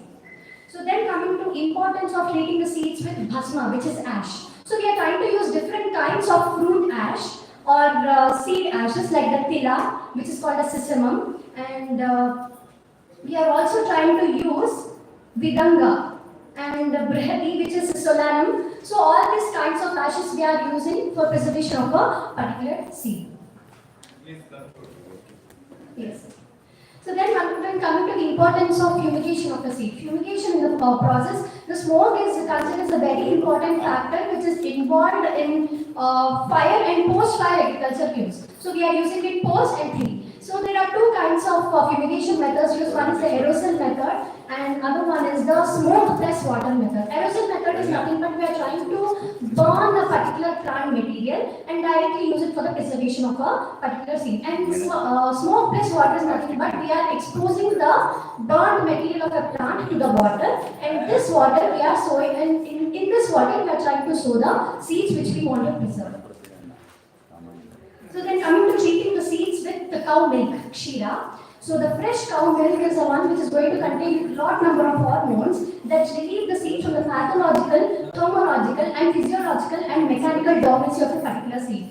So from the perspective of Ayurveda, the cow milk is considered as madhur in rasa, which increases the urges, that is vitality, and vipaka, which is going to increase the metabolic effect. So usage of all these things into a particular seed preservation is always helpful, which is a traditional means of preserving a particular seed instead of the conventional methods.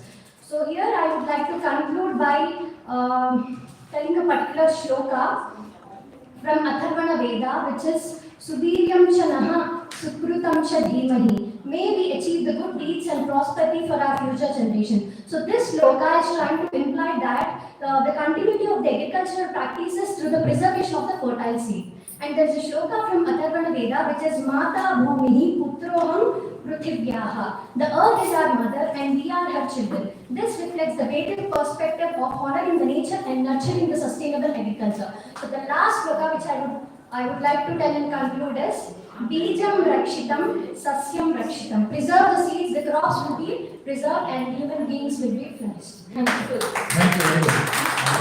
Dr. K. Rahulya. Dr. K. Rahulya. Asti.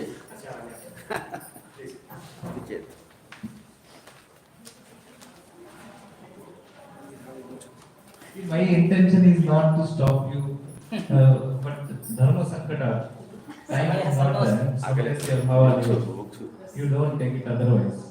And I request you to please.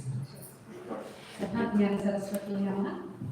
Mama Hridaya Mandire Virajamanebhyah Gurudevebhyah Acharyabhyah Neelakanta Mahodevbyah Vitaran Purvaka Pranamaha. Vedikamatudevbyah Sabhayam Upasthitebhyah Sarvebhyah Gurudevebhyah Namam Subhyam. Aham Dr. Ahaya Sarvakariya Kalashala Bhankati. Idanim Asya Sangoष्ठ्याम् एकं पत्रं समर्पयामि। तदा अंशस्तु रघुवंशे चकास गोमाहात्म्यम् इति। तद्विषये अहम् अत्र किञ्चित् वदामि गुरुकृपया। मनुष्याणां जीवने न केवलं मनुष्याणां किन्तु पशुपक्ष्यादीनामपि साहाय्यम् आवश्यकं भवति। भारतदेशे प्रजाः आहाराय प्रधानतया कृषौ आधारिताः भवन्ति। कृषिक्षेत्रे पर्यावरणपरिरक्षणदृष्ट्या वृषभाः मनुष्याणां साहाय्यं कुर्वन्ति। वृषभः जलविषये गावोऽपि आवश्यक्यो भवन्ति। अतो मानवजीवने वृषभाः प्रधानः भवन्ति। तादृशगवां माहात्म्यं संस्कृतवाङ्मये सम्यक् उक्तम्। विशिष्टतया रघुवंशमहाकाव्ये गोमाहात्म्यं समीचीनतया प्रतिपादितम्।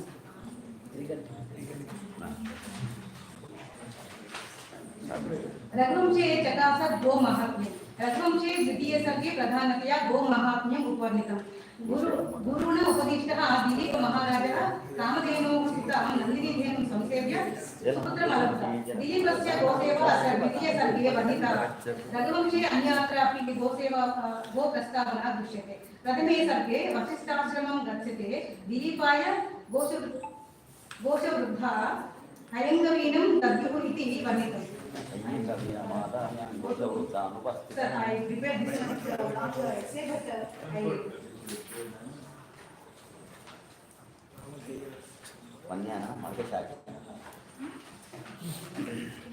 आधुनिककाले रघुवंशप्रोक्त गोमाहात्म्य प्रयोजनानि। आधुनिककाले विदेशसंस्कृत्याः प्रभावेन केचन भारतीयाः गोमाहात्म्यं न विश्वसन्ति। केचन जनाः गोमांसम् आहाररूपेण पश्यन्ति। एतत् न समुचितं। पूर्वोक्त गोमाहात्म्यम् आधुनिककालोऽपि प्रयोजनकारमेव। यदा हि रघुवंशे हयङ्गवीनम् अर्थात् गोः नवीनकृतं खादति चेत् स्वास्थ्यं सम्यक् भवति। आधुनिककाले गोकृतम् आहारे अधिकजनाः न स्वीकुर्वन्ति। वर्तमानकाले जनाः गाः केवलं पशवः इति मन्यन्ते। अतः गोरक्षणफलं जनाः न प्राप्नुवन्ति। अतो अधुना जनाः गोमातरं देवतारूपेण सम्पूज्य सत्फलानि प्राप्नुयुः। गोहिंसा त्यक्त्वा गाः प्रेम्णा आराधयेत् इति ज्ञात्वा आधुनिकभारतीयाः गोसेवां कुर्युः। ततः ते सत्फलं प्राप्तुं शक्नुवन्ति। गोसञ्चारप्रान्ताः साधुप्रान्तः इति मत्वा जनाः गवां सञ्चारयोग्यं यथा भवति तथा कुर्युः। अधुनापि केचन गृहप्रवेशसमये नूतनगृहे प्रथमतः गां प्रवेशं कुर्वन्ति। एषा पद्धतिः समीचीना भवति। गवां सहनमधिकमिति सर्वे जानीयुः अधुना। ततः तेऽपि सहनशीलिनः स्युः। ततः समाजे शान्तिभद्रताः संस्थिराः भवन्ति। Last point. एवं संस्कृतसाहित्ये गोमाहात्म्यं सम्यक् बोधितं। विशिष्टतया रघुवंशमहाकाव्ये कपिलगुरुः कालिदासः गोसेवा माहात्म्यं गोमाहात्म्यं च प्राकटयत्। साक्षात् चक्रवर्ती दिलीपः गोसेवाम् अकरोत् इत्युक्ते सामान्यमानवानां विषये किं वक्तव्यम्? अधुना पूर्वोक्तप्रकारेण जनाः गोसंरक्षणं कुर्वन्ति चेत् भारतदेशे गोसम्पत् सत्फलं ददाति। एतद् अवकाशं दत्तवद्भ्यः सर्वेभ्यः गुरुजनेभ्यः धन्यवादाः। Shrimati Soujanya Arya, department of Sanskrit Osmania university. Soujanya Arya नास्ति। यन माधवी नास्ति। Samaveda Lakshmi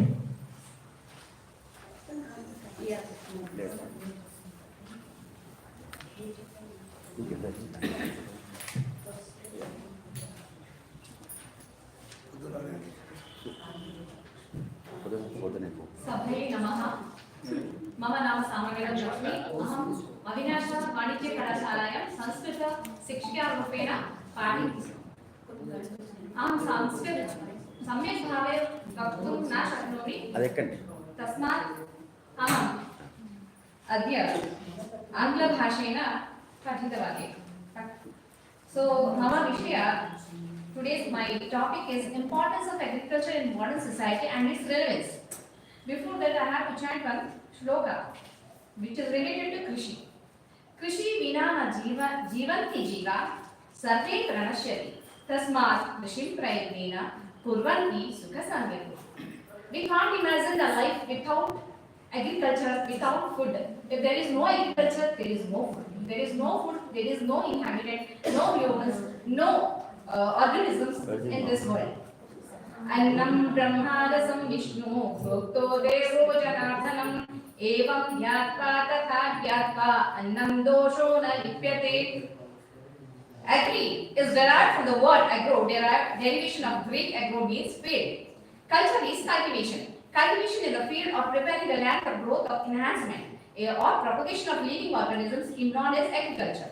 In simple terms, the use of land for the propagation of living organisms in agriculture. Living organisms here means plants, trees, shrubs, herbs, fishes and animals.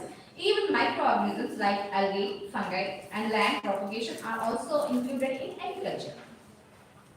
Agriculture is essential for any society to feed the population. It plays a vital role in the growth of the economy of any country and its development. Since agriculture is considered to be a provider of food, human existence depends directly on it. There are a few benefits of importance of agriculture. First one, helpful in providing raw materials. Without any raw materials, market can't manufacture any products. Second one, encourage economic development. Third, provision of enough food. Fourth, protecting against famine. Fifth one, agriculture maintains social order. Sixth, helps balance the ecosystem. Seventh, it provides employment. Eighth, food for animals. Ninth, provide green environment. Tenth, good for surroundings. Agriculture impacts society in many ways, including supporting livelihood through food, habitat and jobs, providing raw materials for food and other products, and building strong economics through trade. Agriculture overview. Development news, research data. Agriculture can help reduce poverty, rise incomes, and improve food security for 80% of the world's poor who live in the rural areas and work mainly in farming. Importance of agriculture in life. In most parts of the world, agriculture is an important source of livelihood. This initials hard work, but it contributes to the nation's food safety and health. The role of agriculture in modern society. Madam, please conclude. Just so at last, I would chant those lokas which are also important for agriculture. Indram cha jivanadhara mashvino deva kashyako manu dharma pravaktaram tu dharma pravartakam parasharam brihum cheva kashyapan cha taponidhim sradhaya harinam natva bhaje loka paramparam. At last, with the sloka, main important sloka, which is very useful for the agriculture. Shodva sadat tapam dhimam jalavarsham cha tapta taponugivasam kshitikshanaaya lokopakara niratascha tapasvi bhutanam vande prajapatim nidhan krushakan samruddhan. So at last the conclusion is agriculture is the art and science of rearing animals and planting crops. Agriculture is very important for any country simply because it involves several things. Agriculture is the source of food production for any society. Many people depend on agriculture for both commercial production and local production. This is very important to the small scale farmers simply because they may not have employment. Agriculture is the background of food security. This means that it supplies almost 80% of the total food. Everyone should aspire to practice agriculture for a healthy life because there is a lot of important agriculture in the national economy. Jayatu Krishaka Bandhu, Jayatu Bharatam, Jayatu Sanskritam, Vande Sanskrita Bharat. Thank you very much. Dr. Joshi Santosh Kumar. Next, Joshi Bharatwaj. Dr. Sushmita Gaud. Osmania University.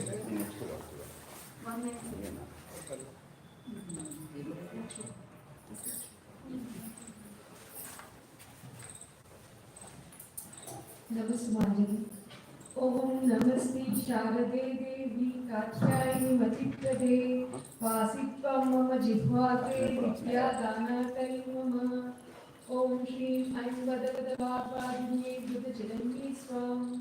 My humble salutations to the aged teachers, fellows, fellows, and everyone. All my humble salutations once again. It is a very precious time to relate about the resilience in Sanskrit, especially animal husbandry,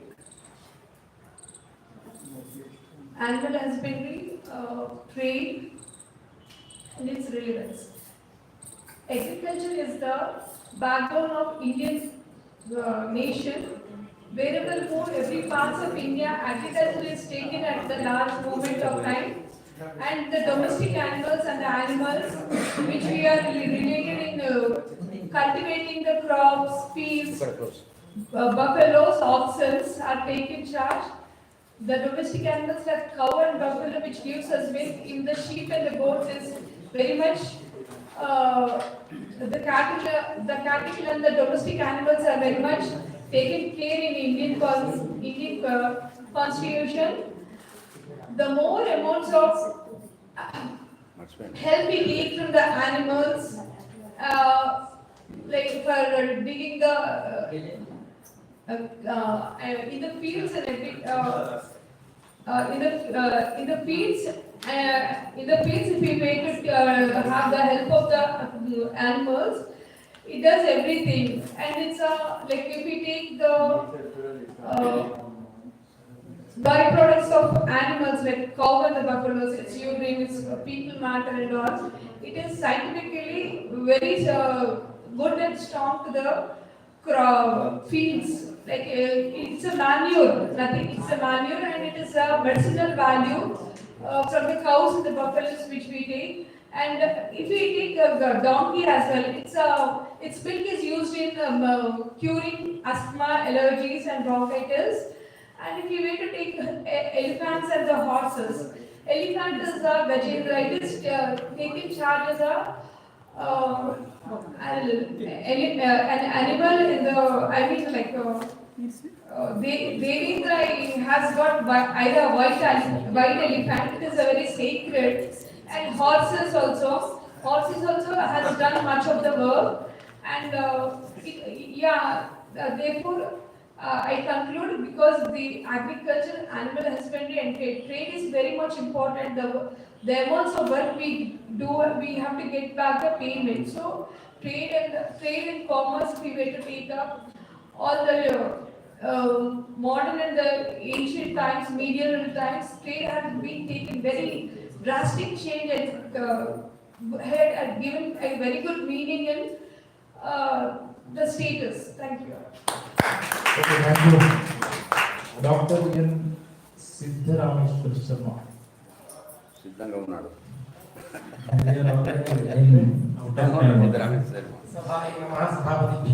అది ఎక్కువ भगवद्गीतायां प्रतिपादितं कृषि प्राधान्ये श्रीमद्भगवद्गीता न केवलं भारतीय साहित्ये अपि तु निखिल विश्वाङ्गणे अनुभवमद्वितीयं सर्वोत्कृष्टं च स्थानं भजते इति उत्तकण्ठं स्वीकुर्वन्ति समेपि मनीषिणः।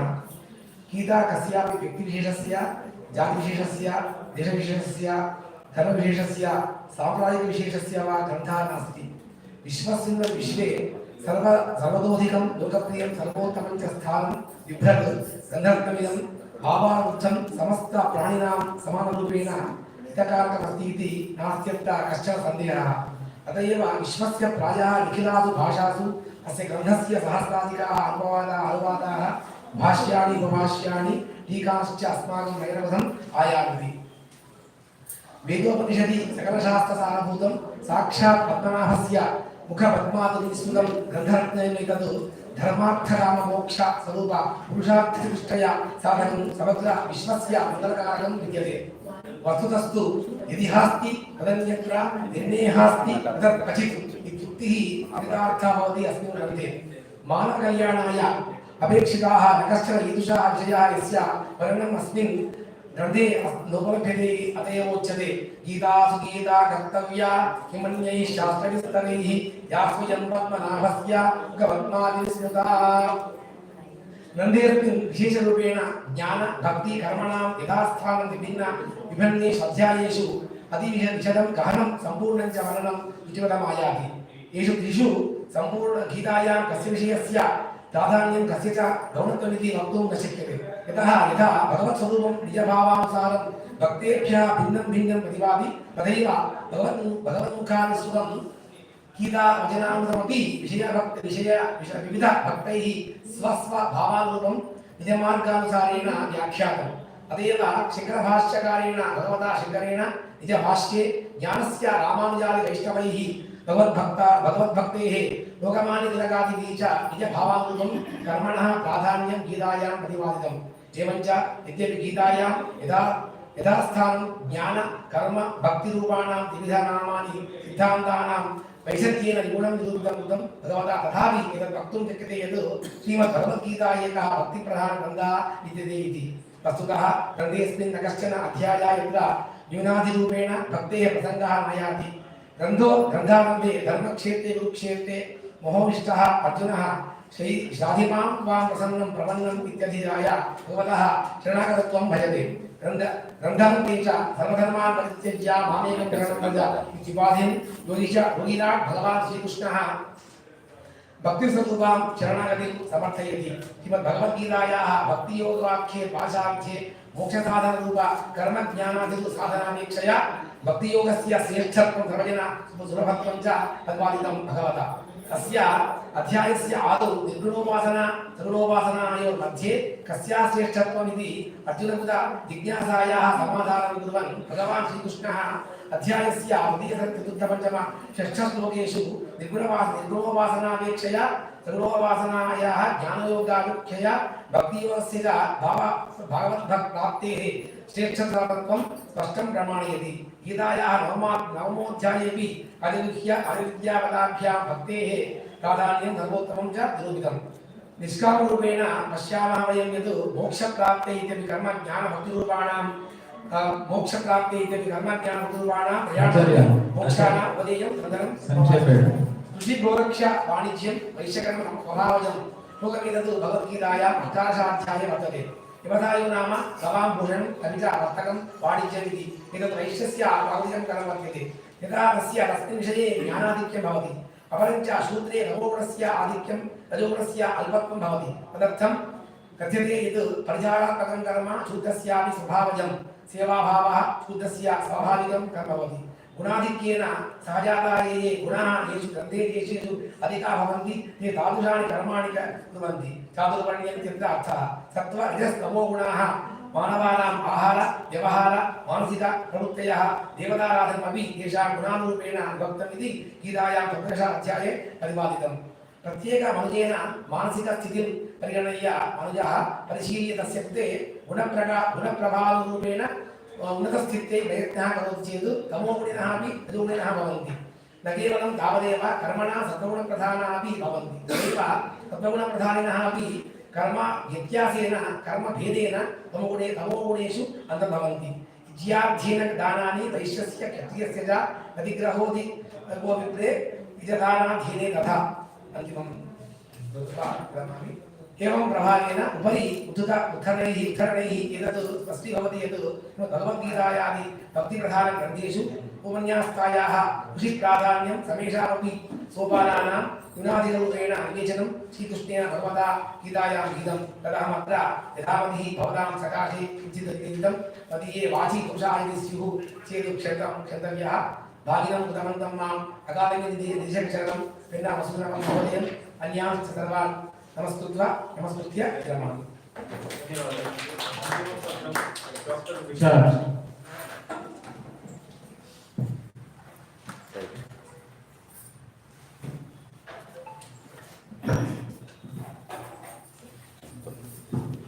सभाये नमः। नवीन नीरदश्यामं नीलेन्दीवरलोचनं यशोदानन्दनं वन्दे कृष्णं गोपालरूपिणं।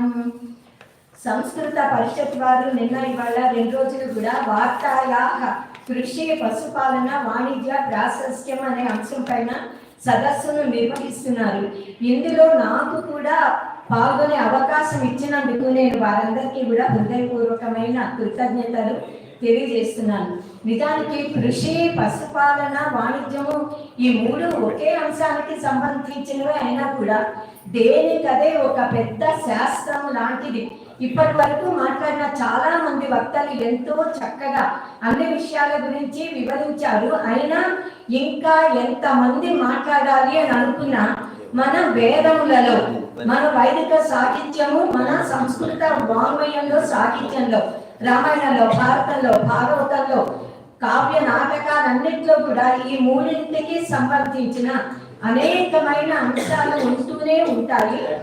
కనుక నేను అందరూ మాట్లాడారు, మనం తర్వాత మాట్లాడుకోవచ్చే సమయం లేదు కనుక కేవలము 5 నిమిషాలలో ఇప్పటి వరకు మిగతా వాళ్ళు మాట్లాడని అంశాలను మాత్రమే, నేను మాట్లాడాలనుకున్న అంశాల ముఖ్య సైడ్ హెడ్డింగ్స్ లాగా వాటిని మాత్రమే స్పృశించి వదిలేస్తాను.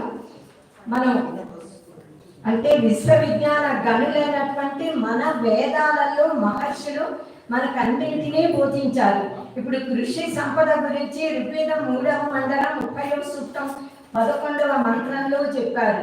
అలాగే కాళిదాస మహాకవి కూడా దుదోహగాంశ యజ్ఞాయ సస్యాయ మకవారిను అందరికీ తెలిసినవి. దీన్ని వివరించాలంటున్నారని చెప్పట్లేదు. అన్నాత్ భవంతి భూతాన్ని పర్జన్య ధర్మ సంభవ ఇదంతా తస్మాద్వా ఏ తస్మాత్ ఆత్మన ఆకాశ సంభూత అది కూడా అందరికీ తెలిసిందే. పర్జన్యుడి వలన ఎలా పంటలు వస్తాయి అని అన్నది. అలాగే అథర్వణ వేదం 3వ ఖండం 17వ సూక్తంలో కృషి గురించి 9 మంత్రాలలో చెప్పారు. అలాగే ఇంకా ఈ మంత్రాల అర్థాలను కూడా ఇప్పుడు చెప్పడానికి సమయం లేదు కనుక చెప్పటం లేదు. వీటన్నింటిలో కూడా అసలు కృషి అంటే ఏమిటి, ఏ విధంగా విత్తనాలు వేయాలి, పంటలు వస్తాయి, అన్నిటిని గురించి మనకి వివరించారు. అలాగే ఋగ్వేదం 10వ మండలం 101వ సూక్తంలో శబ్దాంతరాలతో పదాలు మార్చి మళ్ళీ ఇదే అర్థాన్ని తెలియజేసే మంత్రాలు ఉన్నాయి. ఇంకా చాలా మంత్రాలలో వీటన్నిటి గురించి కూడా వివరించారు. నమ్మక చమకాలలోనూ మనకి యజుర్వేదంలో కూడా అష్టాదశ అధ్యాయంలో 12వ మంత్రంలో అనేకమైన ధాన్యాల పేర్లు చెప్పబడ్డాయి. నిన్న అందరూ కూడా పేర్లను అందరూ చెప్పారు. యజ్ఞైన కల్పంతామనంటూ అసలు యజ్ఞం అంటే ఏమిటి అన్నది కూడా. సో ఇలా అనేకమైన కృషి అనేది అసలు ఒక యజ్ఞం. ఈ కృషి యజ్ఞాన్ని సుసంపన్నం చేయడానికి ఖనిజ పదార్థాల ఆవశ్యకత ఉంది అని వాటిని గురించి కూడా యజుర్వేదంలో మనకి చాలా మంత్రాలు చెప్పారు. ఇంకా అథర్వణ వేదంలో 3వ కాండంలో 15వ సూక్తం 12వ మంత్రంలో కూడా వీటన్నిటి గురించి చెప్పారు మనకి. ఇంకా వేదాలలో పశు సంపద గురించి చెప్పారు. సకల సంపదలలోకి పశు సంపదే చాలా ఉత్కృష్టమైనది అని. అథర్వణ వేదం 17వ కాండలో 1వ సూక్తంలో పశు సంపద గురించి చెప్పారు. 7వ మంత్రంలోని చివరి పాదంలో చాలా అద్భుతంగా చెప్తారు దాని గురించి, మనందరికీ తెలిసిన వారి. అలాగే వేదంలో పశువుల ఉత్పత్తి గురించి చెప్పారు. పురుష సూక్తంలో కూడా ఇదే చెప్పారు. ఇది మనందరికీ తెలిసిందే. తస్మాత్ యజ్ఞాత్ సర్వపుతః అన్న ఆ మంత్రం. తస్మాత్ అశ్వ అజాయంత గావోగ జిజ్ఞరే తస్మాత్ ఈ మంత్రాలు అందరికీ తెలిసినవే. వాటిల్లో అనేక రకాల గుర్రాల గురించి, జంతువుల గురించి, ఏనుగులు, ఆవులు, గోవులు అన్నమాట అన్నిటి గురించి వాళ్ళు ప్రస్తావించారు. యజుర్వేదంలో ఇంకా చాలా మంత్రాలు ఇలాగే వీటన్నిటి గురించినవి ఉన్నాయి. వాటితో పాటు ఆకాశంలో ఎగిరే పక్షుల గురించి, అడవిలో ఉండే అడవిలో ఉండేటటువంటి క్రూర మృగాలు మనం ఇళ్లలో పెంచుకునే మన సాధు జంతువులు వీటన్నిటి గురించి కూడా చెప్పారు. గో బ్రాహ్మణేభ్య శుభమస్తు నిత్యం లోకా సమస్త సుఖినో భవంతు. గోవుల క్షేమంలో, బ్రాహ్మణుల క్షేమంలో విశ్వశాంతి ఉంది. ఈ సత్యాన్ని కూడా మనం చాలా సార్లు చెప్పుకున్నాము, మనందరికీ తెలిసిందే. గోవులని మనము మా ఇంట్లోకి రామా అని చెప్పి ఆహ్వానిస్తూ ఉంటాం కూడా. ఇది ఇలా చాలా మంత్రాలలో జీవంతవహ అనే ఒక మంత్రంలో ఆవులని ఎంత గౌరవించాలో, భక్తి శ్రద్ధలతో తల్లిలాగా చూడాలో, గోవులని పొరపాటున కూడా బాధించకూడదు అనే మంత్రాలు అనేకం ఉన్నాయి. నా విప్ర గోవింద గవీశ్వరాణం భవంత్యభద్రాణి నరేశ్వరాణం అని చెప్తాం కదా. ఉత్తర గోగ్రహణంలో గోవులను అపహరించినందుకే కౌరవులు ఓడిపోయారు. గోవులని కాపాడిన అర్జునుడు విజయుడయ్యాడు. యథా తేను సహస్రేషు వత్సో విందతి మాతరం అని అంటాం. అంటే గోవుకి ఎంతటి శక్తి ఉందో, 1000 కాదు 1,00,000 ఆవుల మధ్యలో ఉన్న దూడ నేరుగా తల్లి దగ్గరికే వెళుతుంది. అలాంటి శక్తి మిగతా ఏ జంతువులకి కూడా లేదు. మనము గోమాతని గోమాత అంటాం కానీ జంతు భావనతో ఎప్పుడు చూడము. ఆమె మనకు విశ్వజనని. ఈ గోమాత విశ్వజనని అని దర్శనం అనే ఒక మాసపత్రికకి పెద్ద వ్యాసం రాసి ఇచ్చాము ఒకప్పుడు. గోశాలను నిర్వహిస్తున్న చాలా మందికి 5-6 కనీసం గో సూక్తం గురించి, గో పుష్టి సూక్తము, గోవుల గురించిన వందల వాక్యాలు ఉన్నాయి మంచివి. వాటన్నిటిని కూడా ఇస్తే పలకలలో ప్రింట్ చేశారు వాళ్ళు. కనుక గోవు గురించి మనం ఎన్ని చెప్పినా ఎంత చెప్పినా అది తనివి తీరదు. అందరూ చెప్పారు, చెప్పని ఇంకా చాలా ఉన్నాయి, కానీ నేను కూడా వాటిని చెప్పట్లేదు సమయాభావం వల్ల. కేవలం మనము ముక్కోటి దేవతలకి ఆవాసము గోమాత అని చెప్తాం కదా, దీనికి స్కాంద పురాణంలో ఉంది. ఇంకా మనము గోసేవ వ్రతం దిలీప మహారాజ్ చేసిన అందరికీ తెలిసిందే. కామధేను వ్రతం అనే ఒక వ్రతం ఉంది. మామూలు మానవులు మనలాంటి వాళ్ళు కూడా ఏ కోరిక 2 minutes ఏ కోరిక నెరవేరాలన్నా కామధేను వ్రతం చేస్తే తప్పకుండా సిద్ధిస్తుంది. అక్కడ ఆ తెలుగులో మనకి ఈ దేవత ఏ భాగాలు ఏ దేవతలు ఉన్నారో చెప్తారు. స్కాంద పురాణంలో గోమాత దేహంలో ఏ దేవతలు ఉన్నారో చెప్పారు. ఇది ఒక్కటి నేను చదివి ఆపేస్తాను. సృష్టి స్థితి వినాశానం కర్త్రై మాత్రే నమో నమః యాత్వం రసమయై భావై ఆప్యాయసి భూతలం దేవానాం చ తథా సంతం పితॄనామపి వైగణాన్ సర్వే జ్ఞాతా రసభిజ్ఞై మధుర స్వాదుదాలిని త్వయా విశ్వమిదం సర్వం బలం స్నేహ సమన్వితం త్వం మాతా సర్వరుద్రాణం వసూనాం దుహితా తథా ఆదిత్యానాం స్వసా చైవ తుష్టా వాంఛిత సిద్ధిగా త్వం ధృతిస్త్వం తథా పుష్టి త్వం స్వాహా త్వం స్వథా తథా బుద్ధి సిద్ధి సదా లక్ష్మీ ధృతి కీర్తి సదా మతి కాంతిర్లజ్జా మహామాయ శ్రద్ధా సర్వార్థ సాధిని త్వం మాతా సర్వదేవానాం త్వం చ సర్వస్య కారణం త్వం తీర్థం సర్వతీర్థానాం నమస్తేస్తు సదా నభి శశి సూర్యాక్షిణి యస్యాః లలాటే వృషభధ్వజః సరస్వతీ చ హుంకారే సర్వే నాగాశ్చ కంఠరే పురపృష్ఠే చ గంధర్వాః వేదాశ్చత్వార ఏవ చ ముఖాగ్రే సర్వతీర్థాని స్థావరాణి చరాణి చ గావః పవిత్ర మాంగళ్యా గోషు లోకాః ప్రతిష్ఠితాః యద్గృహే దుఃఖిత గావః స యాతి నరకం నరః. కనుక గోమాతని విశ్వజనని అయిన గోమాతని మనమందరం కూడా గౌరవించాలి. మనము భక్తితో